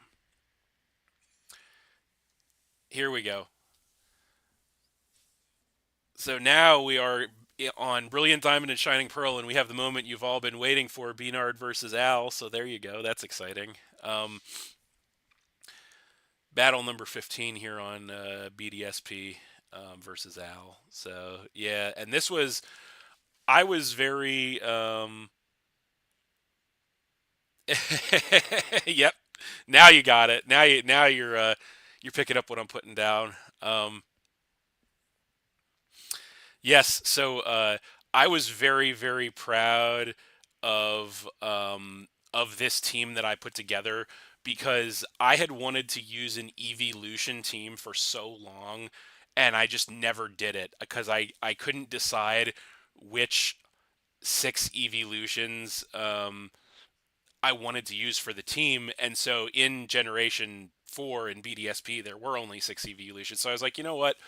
It is finally time for me to do this. So yeah, I finally made an evolution team, which was something that I had wanted to do for a really long time. And this is our Al and I's first match on BDSP, although we did play a couple of times back on Sword and Shield. Um, but yeah, Pokeball effects were pretty cool. It was just kind of like an added little chore. Why not? Um, so, but yeah, the old Guts Flareon is going to come into play here, as you guys will see. But I guess I also thought it would be funny to nickname uh, my Pokemon, all the evolutions. I just nicknamed them Eon, whatever the element they were, Eon. So, um,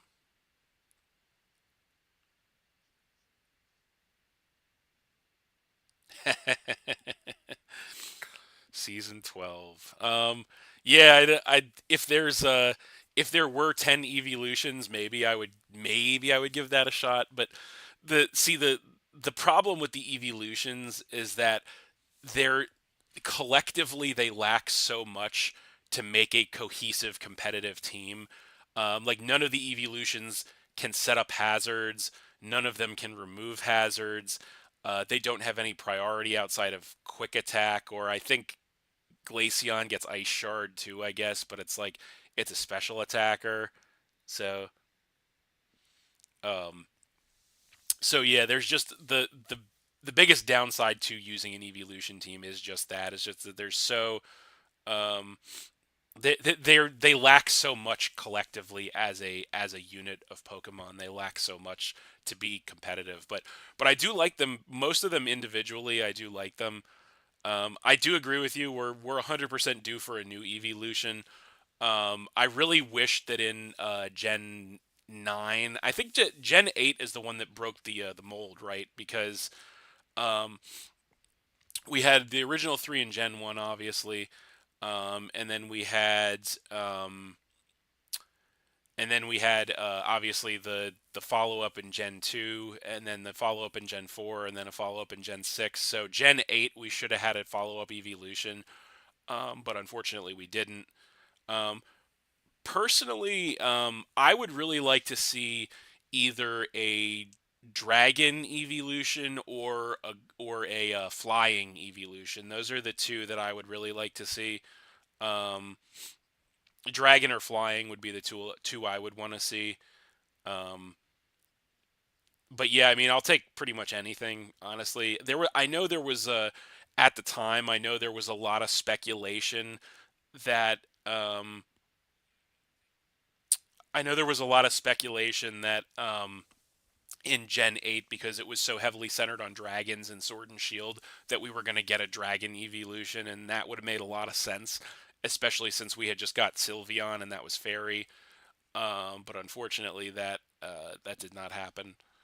Um, I'm sure I don't know if you guys have ever seen the you're talking about you're talking about Ghost Evolution.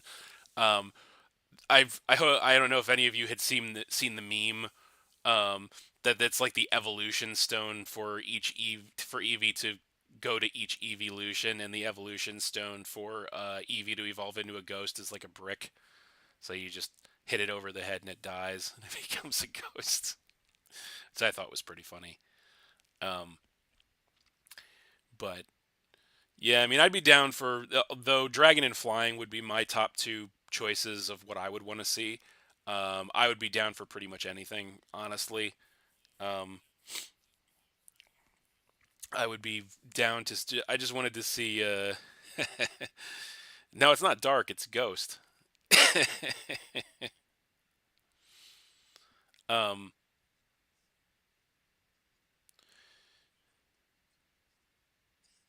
yeah, I would just like to see something.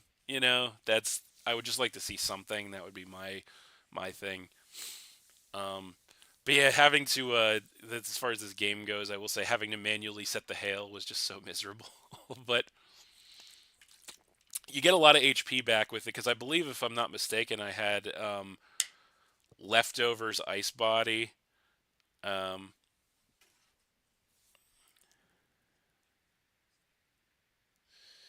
yeah, um, I would like, yeah, if there was an Eevee that could. There's the freeze. Gotta love it. Didn't matter though. um, yeah, if there was a, I would like to see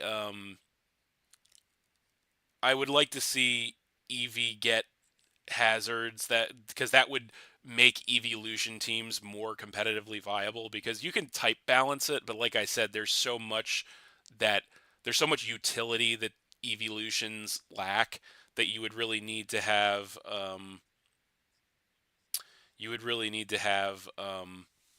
one that got some sort of utility, like hazard removal, that kind of thing. um, so maybe a rock one would be the answer for that.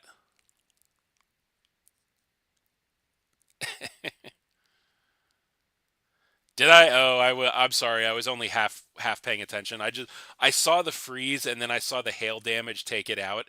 So that was the only thing, because I'm looking at the comments on my phone, and simultaneously I'm looking at the game on my laptop. So I apologize. I was only paying half attention. So you're correct, Al. The freeze mattered. I give it to you. Speaking of gotta love it, we got peering into the future. We are going to have some JW on this playlist as well. So don't worry, that's going to be coming down the pipe soon too. So go love it, go love it. There's the mill tank taking big damage from that scald.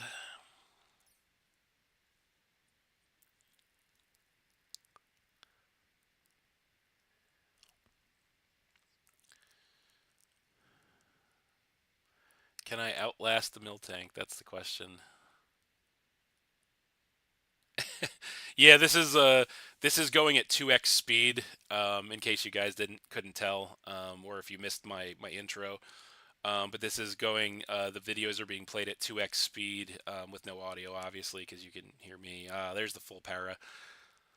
There you go, Al. You got your hacks back with the full para. How's it going, guys? Still a little sick, but that's okay.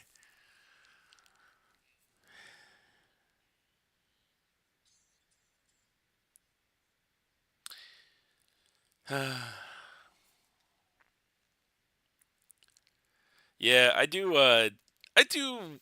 I guess I don't. I kind of like Miltank. I guess I don't hate it. I've used it before. Um,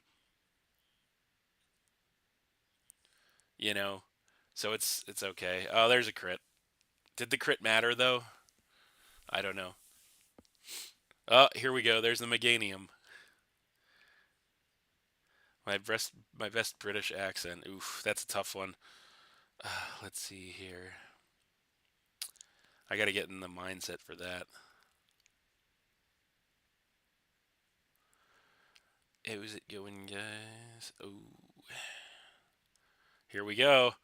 There's the swords dance. This is the moment you've all been waiting for, or at least the moment Al was waiting for. Flareon versus Meganium. Oh, there he goes with the Endure.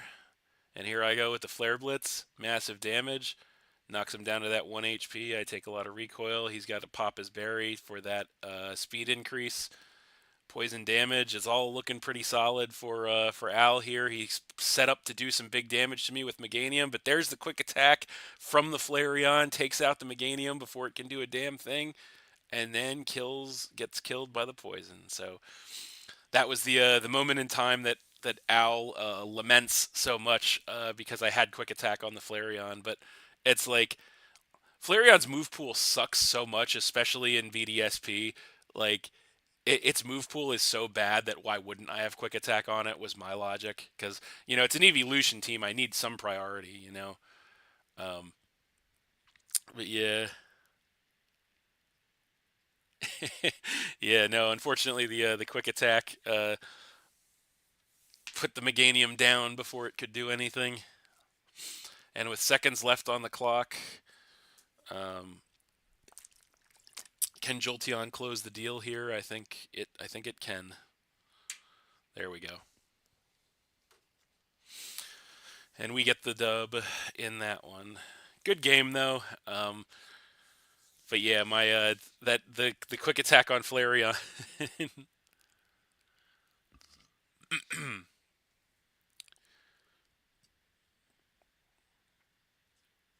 Yeah, the BDSP was rough with moves. It really was. Um, that's one of the reasons that quick attack was there for Flareon. But what can you do? So anyway, speaking of JW, there we go. I was wondering what the heck was going on with my video quality, but there we go. But here we go. Enter now. We are going to enter my very first battle with just Weevil here.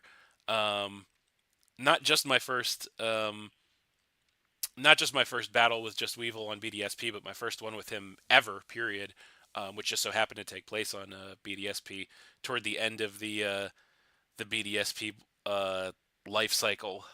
So yeah, we got the some classics of mine: the Machamp, the Donphan, the Weezing, some Pokemon that I love to use. Good old Starmie in action here. Um, so yeah, we're taking on JW. Here we go. I think he did. I can't remember if this was on stream or not, but yeah, this opening turn really sucked for me because I was like, my no guard is gonna make his sleep powder hit, so so I'm just kind of like, what do I do? I guess I just have to sit here and try to wake up, and then he's gonna leech seed. He's gonna seed stall me, but I do get the wake up, which is nice. Um, and then I think because I wasn't sure the first turn, I wasn't sure who was gonna outspeed who. Um, but yeah, now that I knew that he was going to outspeed me the second time around, I wasn't going to do that. So no guard plus sleep powder is not a good combination for me. So fortunately, he does miss the second one. So and then he hits the third one. So yeah, sleep powder is annoying. Um, it is an annoying move. I get it. Um, 75 accuracy, you know. But yeah, I do miss Machamp. I 100% miss Machamp. That is an old favorite of mine, for sure. So yeah, I know with them crafting the Pokédexes in any given generation, I do understand that you're not always going to get everything you want. So it's just like I don't know. I wish so in a perfect world, right? Every game would have like all the what we would consider to be the good Pokemon, and it wouldn't have any of the bad Pokemon, right? Like you would have like your Alakazam and your Machamp and all that stuff, and then you wouldn't have like your freaking I don't know, your like Garbodor and your Vanillux and all that kind of stuff. But unfortunately, that's just not the way it works. So, you know, it is what it is. But um, yeah, I don't think. I feel like this might have been the first time I used Starmie actually, despite it being a Gen 1 Pokemon. I just didn't really get to using it ever. Um, but yeah, it's a great move pool, just absolutely great move pool. And he went. I remember him telling me after he just left the Venusaur in to die to the Psychic from the Starmie. I remember he was like, he said he didn't think I would have had Psychic just based on the fact that I have. Um, just based on the fact that I had other coverage moves, but I did, so that caught him off guard. And I'm glad you get my John Cena reference. Machamp is here. The champ is here. There you go. Yes, I am. I am hating on Garbodor and Vanillux, Al. Yes, I am. I don't. Those were some of the worst designs, in my opinion, that Pokemon has ever given us. And I understand that every generation has bad designs. Um, I get that, but those were particularly bad in my opinion. So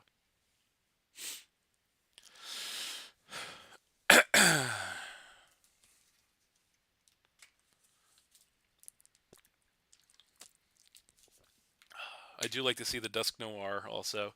That's Dusk Noir is a Pokemon that I actually did use it like a long, long time ago, but I haven't used it since ORAS. I want to say, um, but I've considered bringing it back. It's just it's such a low tier Pokemon. It's kind of hard to get it to do things.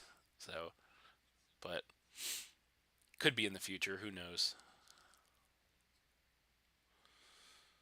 But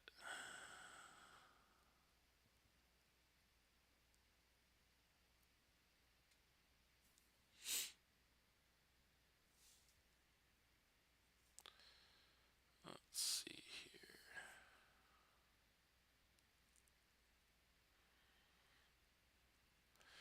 Yeah, the one thing that I did like um, about BDSP is it was definitely a big throwback to obviously for what it was a big throwback, but you know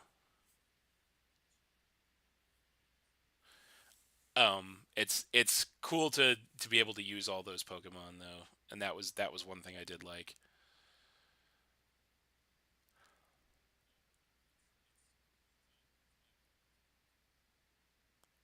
Yeah, I do. So the thing about Electivire is I really do like Electivire a lot. I just it's like it's hard because like you said, you just want to run motor drive, right? Like you live if you're using Electivire, you live for that moment where you can switch it in on an electric attack and get that motor drive speed boost, and then you're just off to the races. But it just like your opponent sees it coming a mile away every time, and it never works out that way. It just never works out that way, unfortunately. So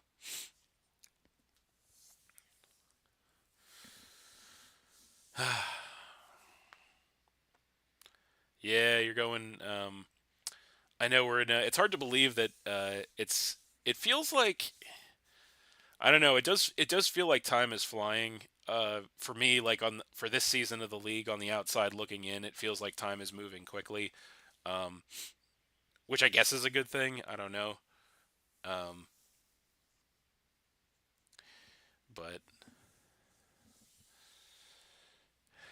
I was putting work in with that Hitmontop though.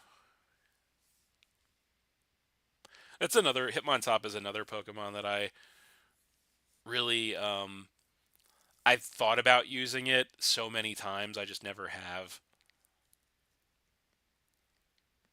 because like it's good, but I don't know. I just never found the time to use it. So maybe maybe in the future we'll see.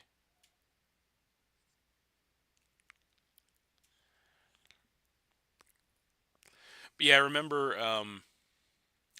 getting this battle with Jack, and it was like, you know, it was something that I was thinking about doing for a long time because so the caveat when you're a PokeTuber, or at least so this is the way that I've always looked at it, right? So when you're a PokeTuber and you're having a battle with another PokeTuber, in my opinion, you should always be expecting to upload that game. Like that should be it's just an etiquette thing in my mind. Is you should um you should be expecting to upload the game, and so there is like a pressure, even if it's not like in a tournament or on a stream or anything like that. There's a pressure to do well because you don't want to be forced to upload a game where you look like a fool, you know? And so I do feel some of that, but eventually I was just like, I just want to go for it. Like I don't think, no offense to Jack, but I don't think he's like a god tier player. So I was just like, I want to play this guy again. I want to like expand my horizons and collab with more people. So this guy seems like near my skill level, so I think it would be fine to play him, and so I think we had a good match. Um, yeah, I get it. You have as far as I guess you could say the same thing for like any Pokemon as far as genericism goes, because it's like you like to use Pokemon that are more unique or cool, or they have something about them that stands out, um, and I can definitely understand that. So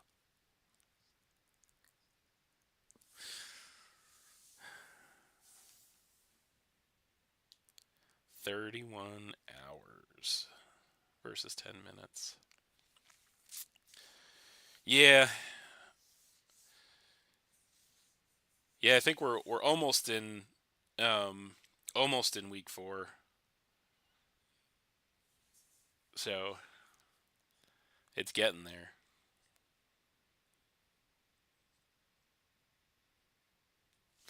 Yeah, I've always kind of had mixed feelings about Steelix. Like I kind of like in one way I kind of like it, but in another way I'm just like, yeah, it is it is definitely an improvement over Onyx, that's for sure. Um, but I don't know. It's one of those Pokemon that I don't like. I don't hate it, but I don't like specifically like it either. Yes, yes, the notorious HYM. I'm glad you gave up on trying to say it the right way. I appreciate that.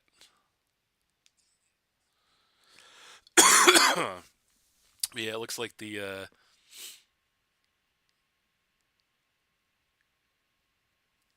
game is going to end here. Yeah, we do go to the timer here. I do remember that.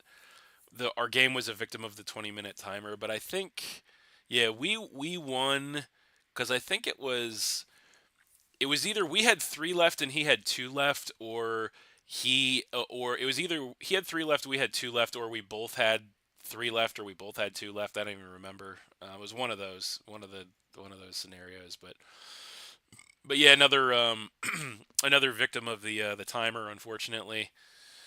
Um, but yeah, what can you do? That was our battle with Just Weevil, though. Happy to see it. Glad that we got a chance to battle the British YouTuber. You know. Oh man, we're getting more ads. I will tell you guys as a little bit of a side note. It does irritate me. It definitely gets under my skin how I have to watch ads to see my own videos sometimes. But nonetheless, now we're jumping from BDSP to Scarlet and Violet. So we're into a little more contemporary Pokemon here, and we are in fact going to take a look at the first matchup ever versus Emerald Miner here on Scarlet and Violet. And not just our first match ever, which just so happened to be on Scarlet and Violet. But you guys get it. Yes, and so as you can see, he my team of course has double the Fontaine on it. If you remember, So yeah, gotta love it. So yeah, this was a free game. I remember him saying that he had wanted to battle me for a while actually, and I was just randomly looking for a match one day, and he just so happened to be available, so we made it happen. So yeah, this was a cool team. I like these teams in this match because it's like more lower tier stuff, which you guys know I love playing the lower tiers more. Um, but yeah, and of course, obviously, Double the Fontaine. I mean, how can you go wrong with Double the Fontaine? I mean, look at that power right there with that hyper voice. Just took him down to his focus sash, and he does miss the hurricane here, which is unfortunate for him, which lets me get my rocks up. Um, I wasn't too bothered about him getting sticky well, but he misses two hurricanes. That's right. Yeah, he was. I remember one thing about this game that sticks in my mind. Um, it was that he Emerald did get very unlucky in this match. Um, but yeah, those hurricane misses were bad because Wigglytuff would have taken so much damage. But Wigglytuff is good because obviously when it comes in on the sticky webs, it gets the competitive boost, which is nice. So that's why I was kind of like I was kind of hoping that he would sticky web me, just for that fact. So, but yeah, he's gonna go ahead and Terra Steel there, which is bad news, obviously, resisting my stabs. And he's gonna hit me with that Terra Bullet Punch, which it is a two shot. Um, so Hariyama is another Pokemon that I really like a lot. Honestly, it's a good one.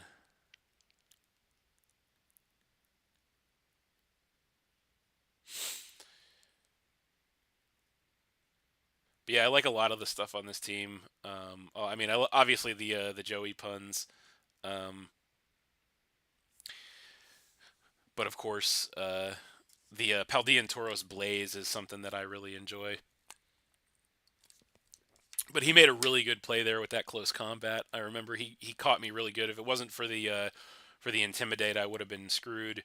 Um, and I remember I was really mulling over whether or not I thought I could live a bullet punch at this point. Um, with the Paldean Tauros. And I can't remember what I do. I think I risk it, but I don't. Yeah, I do risk it. Yeah, and he doesn't want to risk it there because after the intimidate, I don't know. I think it might have been a roll there to see if the bullet punch takes me out. But yeah, he comes in with the knuckle stack, which, as you mentioned, yeah, knuckle stack used to be quite a powerhouse in the lower tiers in Scarlet and Violet a while ago. But yeah, it's not going to get to do anything in this match, unfortunately, because it gets two shot by Paldean Tauros Blaze. And yeah, it's a good time for me, not so much for him.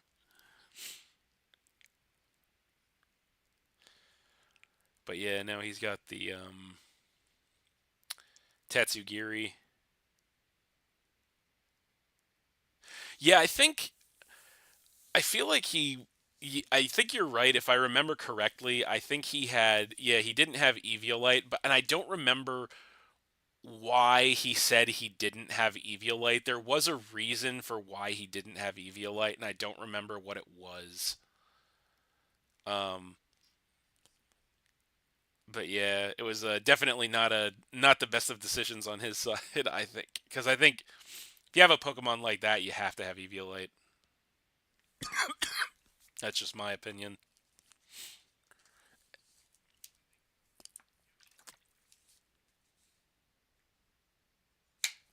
And I think he did say he a lot most of the time he is Eviolite, but for some reason he just decided not to be for this match, or maybe it was a mistake and he forgot to put it on there. I don't really remember.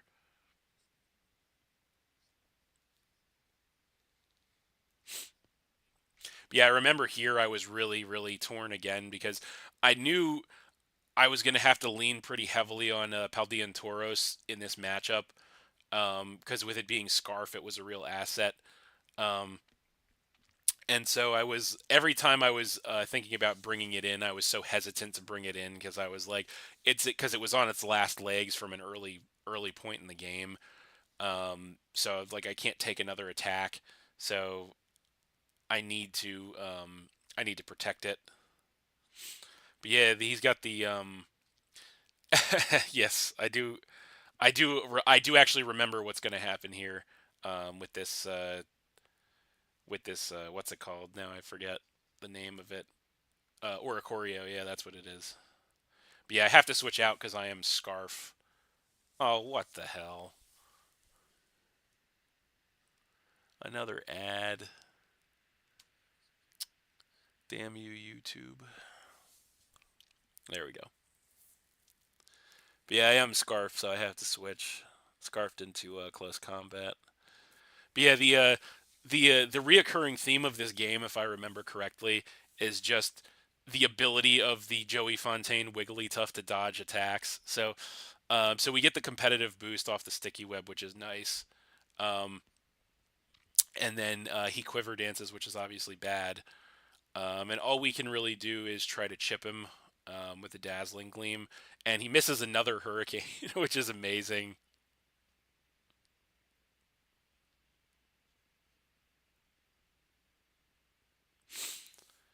So yeah, the Wigglytuff dodging the hurricanes is just is so amazing. I can't even like you can't make this stuff up. The power of the Joey Fontaine Wigglytuff. But finally, fourth hurricane's a charm. He hits and takes me out. So it happens. But fortunately, he takes himself out there with Life Orb. Yeah, it does suck because the I do not get ad revenue either. I've never made a dime off of YouTube before or ever, right? But the thing that I realized about YouTube is that if your videos have enough views, and because it doesn't do this for me for my videos that don't have a lot of views, but for my videos that do have a lot of views, they autoplay short, like skippable ads. Like you can skip them after 5 seconds. Um, but yeah, I don't get any ad revenue for that, which is so unfortunate. But what can you do, I suppose?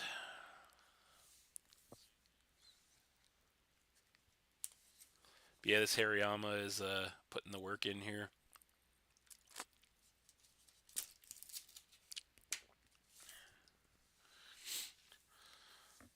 Very torn. I remember being torn as to what to try to do to face it, and the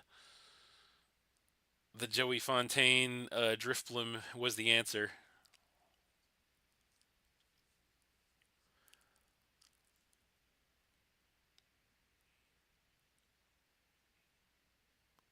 Yes, I agree. It is the man. So yeah, I went. I don't remember why I went Terra flying here. Oh yeah, I do. I do remember. Okay, I wasn't sure if I was going to outspeed him or not. Um, and I didn't want to die to a knockoff, so that's why I went Terra flying there. It was like worse. It was like for worst case scenario if he outsped me and hit me with knockoff. Um, and also Terra wasn't going to help me on any of my other Pokemon either. So, but unfortunately, he just outspeeds me with Scarf Toxtricity and kills me anyway.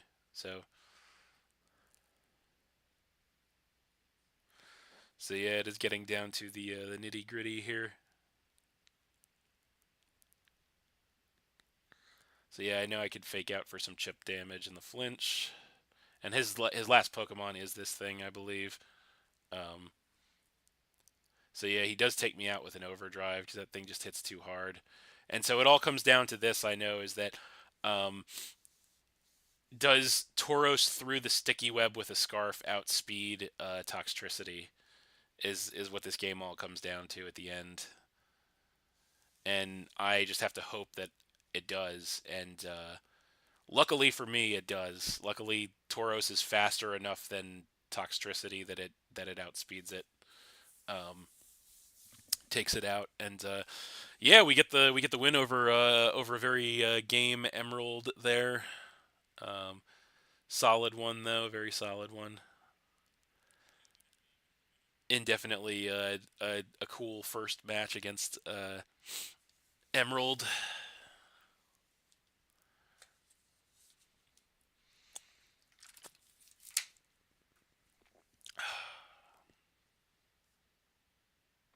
Yes, Berserker is getting getting some love here. So, oh, for God's sake. YouTube is really sticking it to me here. The man. All right, so now we are going to jump ahead a little bit to. We're still in Scarlet and Violet, obviously, but here we have for you my very first ever Battle Hub Draft League game. This is something that I thought would be cool to add on here, and this is versus Virudu, also known as Beardu, from the Discord server. Go ahead and join the Discord server. It's the best place to go for Pokemon Scholar and Violet Wi-Fi battles right now, in my humble opinion. There is a link in the description down below. I've also noticed that only 36% of people watching this right now are subscribed. So just double check that you are, because YouTube likes to unsubscribe people sometimes. It's a bit bizarre. And if you're not subscribed in the first place, why not, eh? It's free, it helps me out, and I really appreciate it. So all that being said, let's jump into the match. Sorry, I had to do it. Had to do it. It is literally the perfect excuse um, to do it. But yes, here we go. It is the fourth game I had, actually. This is the fourth match I ever had with Virudu, um, Beardu, and this just so happened to be BHDL 1 Week 1. So there we go. Got a lead with the Gudra, of course. Sorry, sorry, Al. I had no choice. I had to do it.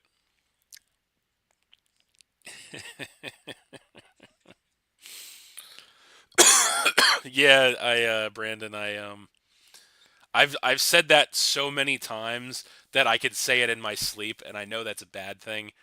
Um, but I've said that so many times. It just got burned into my brain because I remember when I first started watching Just Weevil.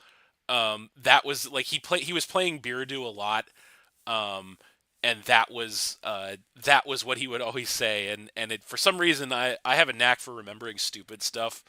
Um, and that just kind of that just kind of really stuck in my head. Speaking of Just Weevil, there we have Jack's wife coming in on that surf from Gudra, the captain. Now he's in captain mode, as you can see.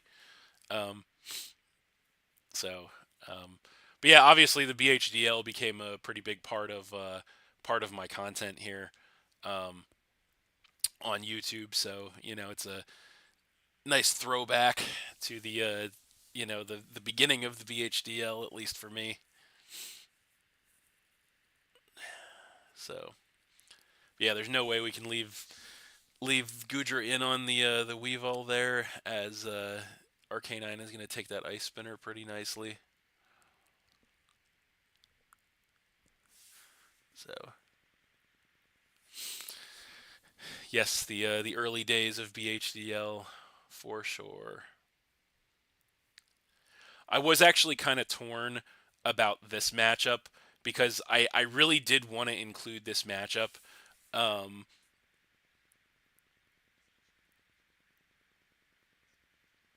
so um, but the problem is this was a very long game. Okay, like this was a very long game, and so I knew how long this stream was going to be in the first place. Although I will say time is flying pretty nicely. Um, but I was looking at it and I was I don't I don't want to be sitting here all day, obviously, but at the same time, this is an important game, I think, because it's the first ever B-Nard in the VHDL. So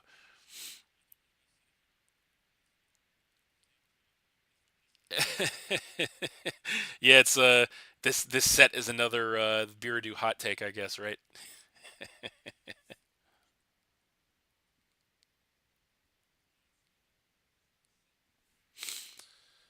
What can you do? I know he was a big fan of that Hippowdon. It's another Pokemon that I've really heavily thought about drafting, or maybe not so much drafting as using. I never used the Hippowdon before, and so but it is something that I thought about a lot. It's just that you know sand is it can screw you if you don't play with it well. If you have to kind of make your team with consideration for it. So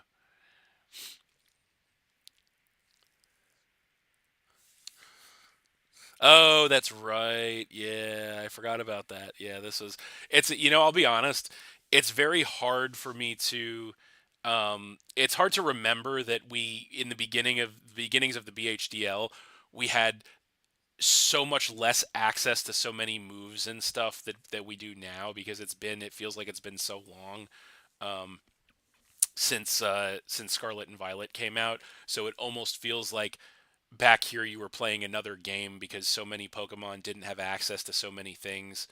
Um, so yeah, it almost feels like you're playing a different game, and obviously with the lack of Pokemon in the game at this point. Um, but yeah, he's definitely poised to do some big things with this Urshifu Rapid Strike here. How am I gonna get out of this one? That is the question. I do love I do love the prospect of Pink Urchin getting Sucker Punch. I do think that's just amazing.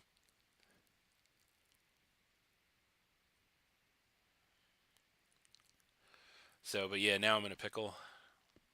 Yeah, I think yeah, now I remember I do Arcanine. Um, Got to get that attack drop, to try and mitigate the damage from the Urshifu.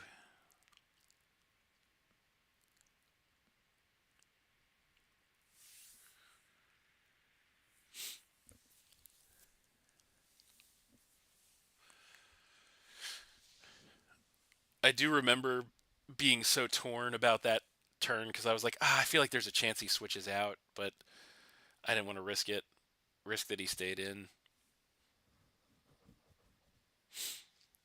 But yeah, that Hippowdon is just so bulky. Oh, what the fuck? These freaking ads, man.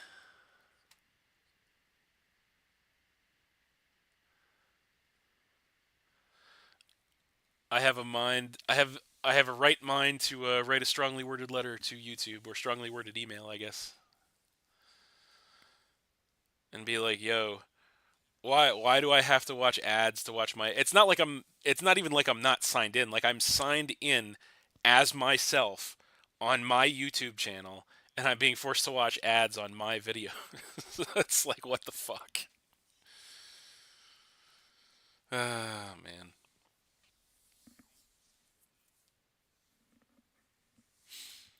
crazy stuff.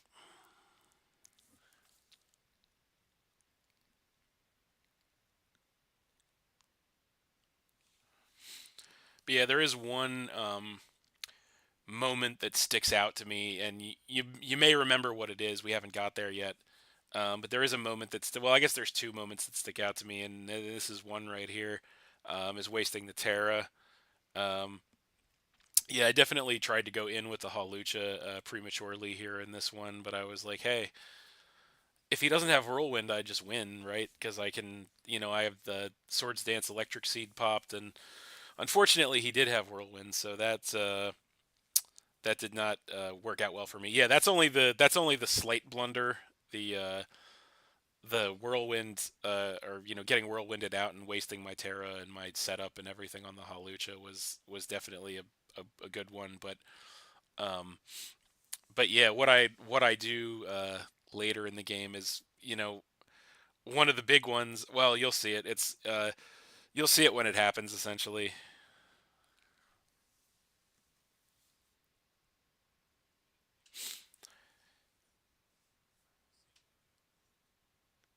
yes, the week two Articuno freeze versus Emerald was pretty rough. Um, that was one of the steepest hacks that I've ever experienced to this day. One of the steepest hacks I've ever experienced in a draft league game, if not probably the worst one I've ever experienced in a draft league game is that one. But no, that's not this game.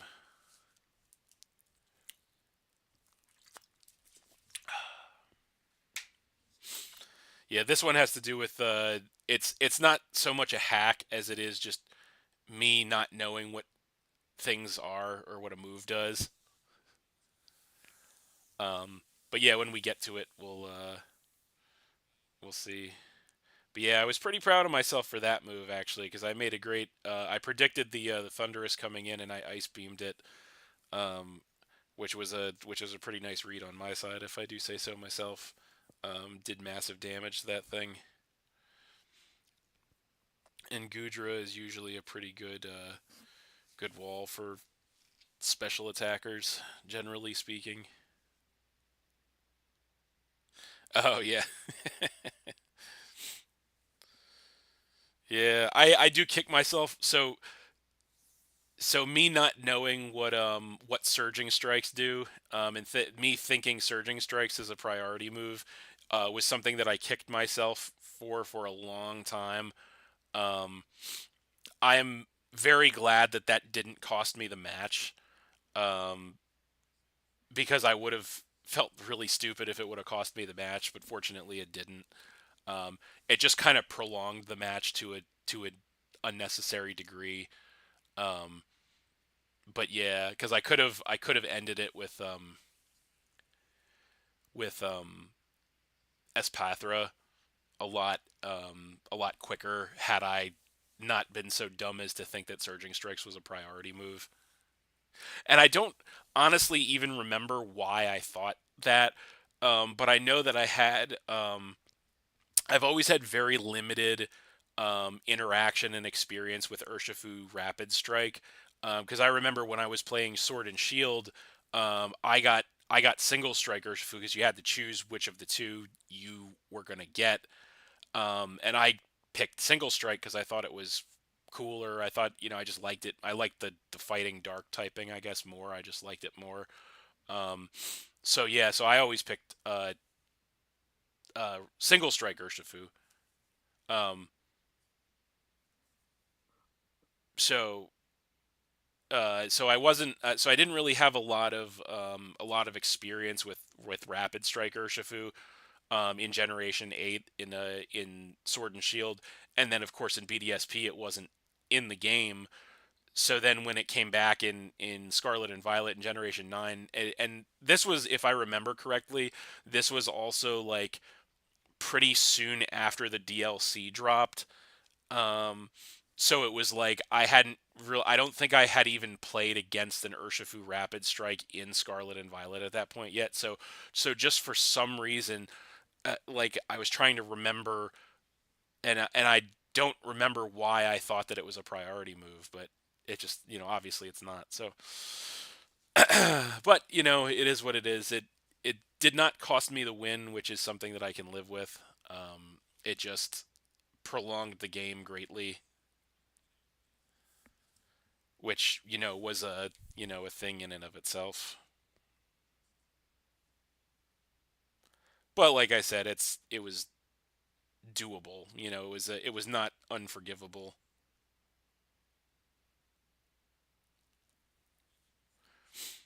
So,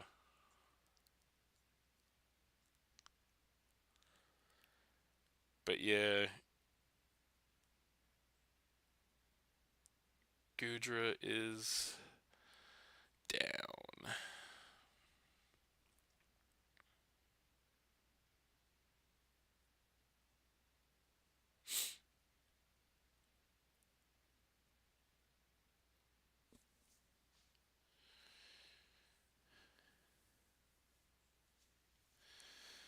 Yeah, that Terranormal Noivern. That is a tough one.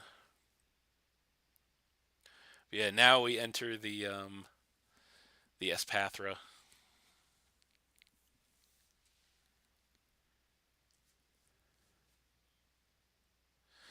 It's funny because I remember originally I wasn't like a huge fan of Espathra. When it first came out in Generation 9, I was like, I don't know. It grew on me pretty quickly, but I didn't really, I don't know, I didn't super like it at first, but it grew on me. And I really like one thing that I still think about when it comes to Draft League anyway is I feel like there are Pokemon that I've had in Draft League before that I feel like didn't they didn't shine, or I didn't shine with them the way that I wanted to. and Espathra is really one of them for me. Like I really I really kind of in the future maybe even almost want to like draft Espathra again and see if I can make it shine because it did have its moments of excuse me. It had its moments of greatness here in this league in the season 1 of the Battle Hub Draft League, but like I just I felt like I could have done more with it and I felt there were in the other seasons of the draft league I had thought about drafting it. I just didn't. I think a couple of times I think someone else drafted it if I'm not mistaken, and then they dropped it like they didn't really do anything with it. Um, but I have thought about that for a long time. I've thought like since season 1 I've been thought about bringing it back. I just haven't. Um, but yeah, it can put in a lot of work. It really can. Um, it's a cool Pokemon. I like it.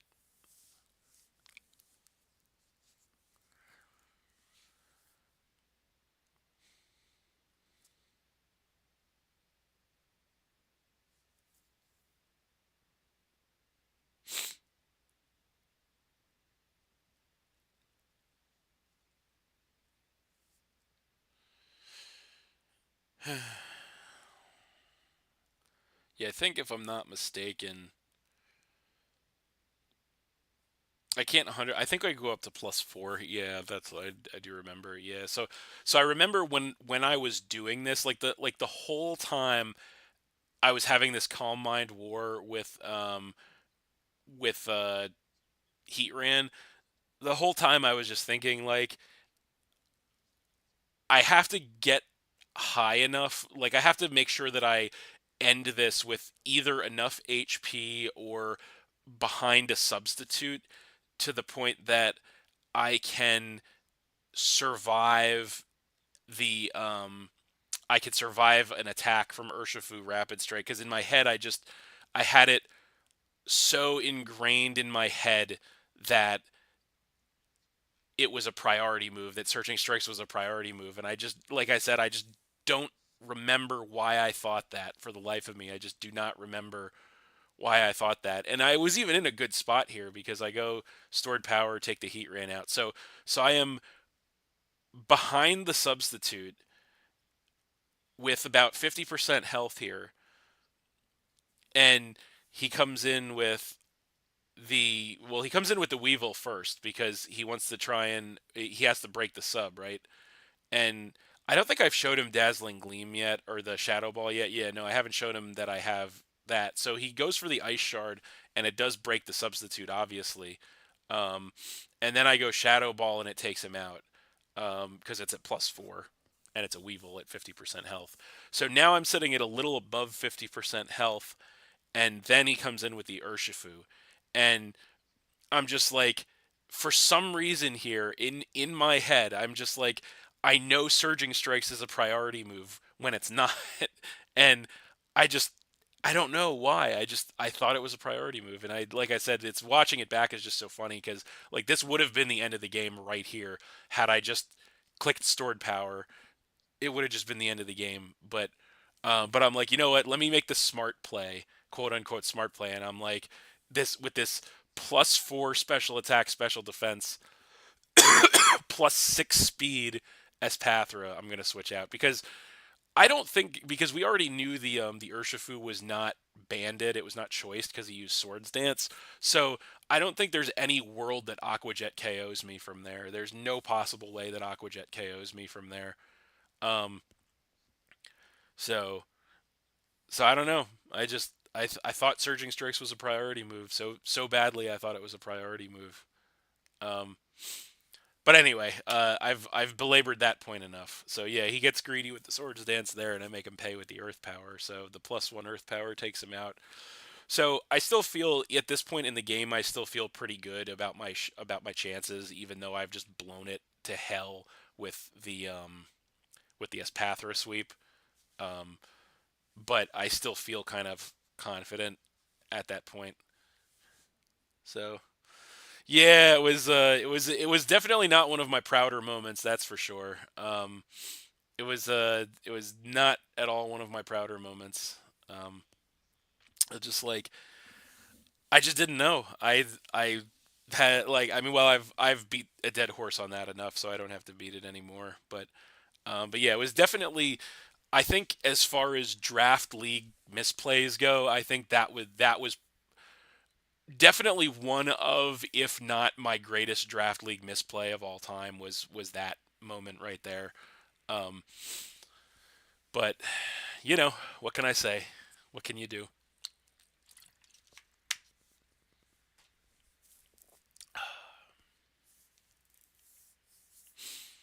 And yep, he just barely he comes in with the Nori Vernon because he's not a flying type. He survives with like 1 HP.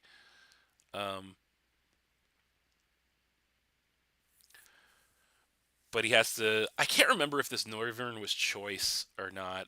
I don't remember, but I know it goes down to the sand damage there. And yeah, it didn't matter though because I still had extreme speed Arcanine, so that part didn't matter. Um, but yeah, we have the empty battlefield. He's got the Thunderous, and he's got boots because he didn't take rocks.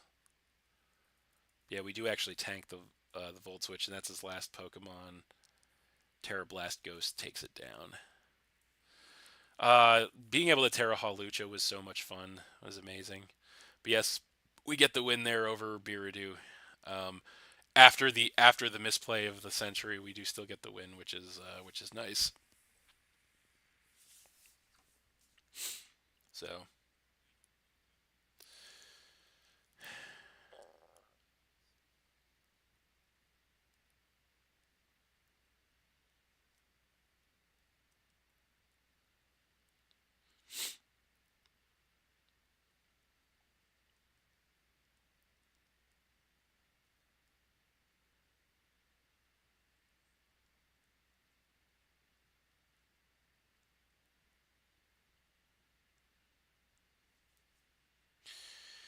oh man.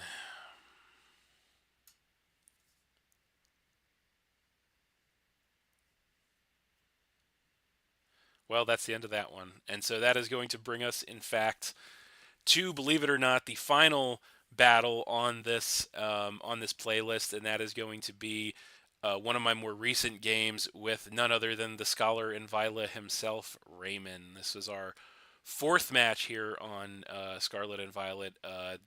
Most recent uh, game on the list, obviously, as it's the last one. Um, and yeah, this is a game we had for fun. Um, I feel like we've had a few different games for fun. So I'd say probably like half my battles with Ray were draft league, half of them were fun games. Um, and so yeah, we're gonna watch this one, and that's gonna be the end of the playlist here. Um, Fitting to end things with Ray, I think, with more of like a mid tier uh, battle here. But yeah, Ray is obviously we all know Ray, phenomenal player, and yeah, very tough opponent to try to beat, whether inside or outside draft league, and you really have to be firing on all cylinders and a little bit lucky to have a good shot at beating him. Um, yeah, there's no such thing as a fun battle, right? I get it, but um, but yeah, Ray is. It's funny because as I was making this playlist and I was thinking about the battles and the opponents that I was putting on here, um, one of the things that kind of stood out to me is that I get kind of the same feeling when I play Ray that I used to get when I played Viz back in the DS days, because like he's an opponent that just like, even if it's the beginning of the game, like no matter what's happening in the game, you always feel like he has the upper hand on you. Even if he doesn't, he you always feel like he has the upper hand on you. Um, and so that's why I liken the two of them. And I think also, this is kind of a side note, um, but I think that Ray and Viz are probably the two players that I've had the least success with over the years. I think, um, excuse me, I think the two of them I've had more losses and less wins. Like my win loss ratio against both of those guys is the worst of anybody I've ever played. So, um, and I don't say that with any degree of shame because they're both just incredible players. Very difficult to beat. Like I said, no matter what the situation or the scenario, it just feels like they have the upper hand on you all the time when you're playing them. So, um,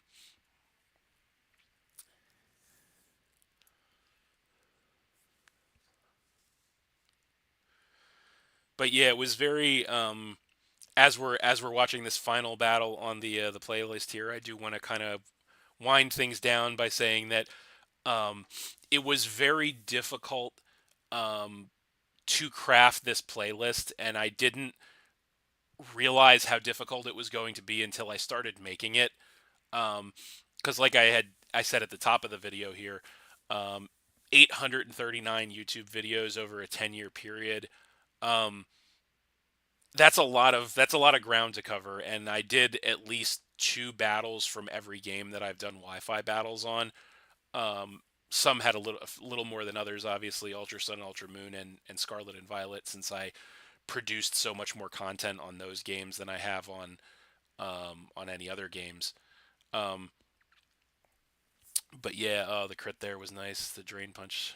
Um, Conkeldurr is an amazing Pokemon. And yeah, but that's a side note.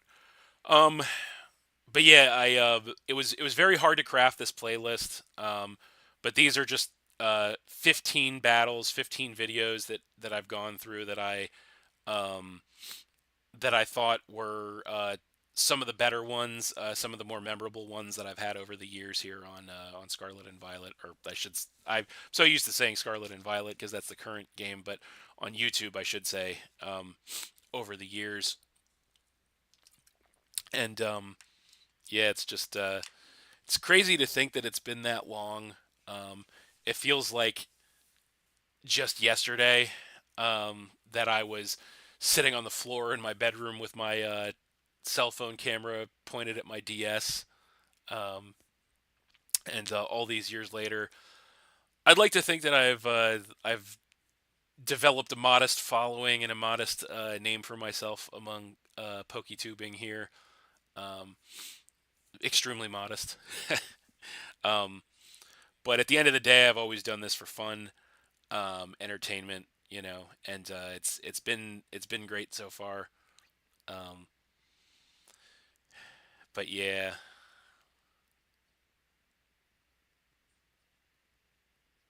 definitely happy I could put this together.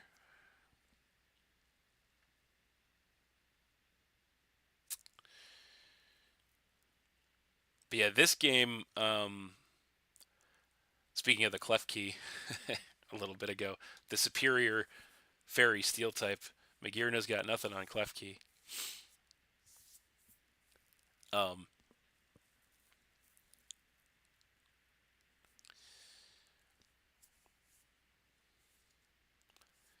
yeah, this game is probably one of the only games that I've ever played against Ray that I didn't feel like I was on the back foot like the entire game. Like there were definitely points in the game, but like I said, most of the time against um there's the steel beam.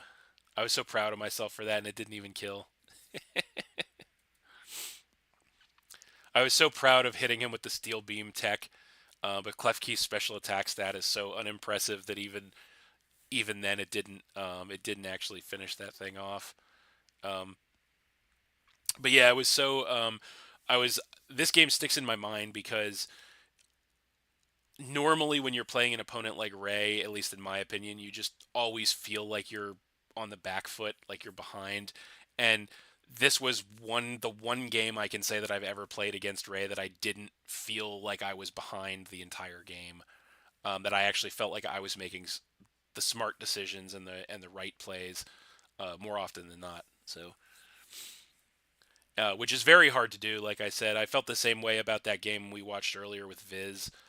Is that was probably the one game with Viz that I've ever played him that I didn't feel behind the entire game. Um, but yeah, they're just it's so hard to not feel like you're behind against players like that because they're just so good, so calculated.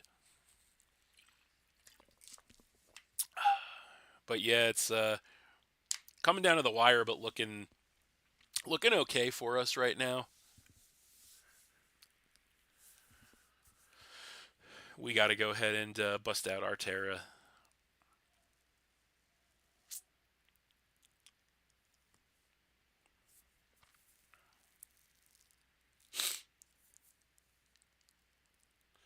I do like Rotom Mo. Actually, it's funny. We're getting definitely more of a crash course on Rotom Mo than I actually even initially realized because I was using Rotom Mo all the way back on ORAS at the beginning of this playlist, and now I hadn't used it in a very long time, and now I'm back to it here on Scarlet and Violet.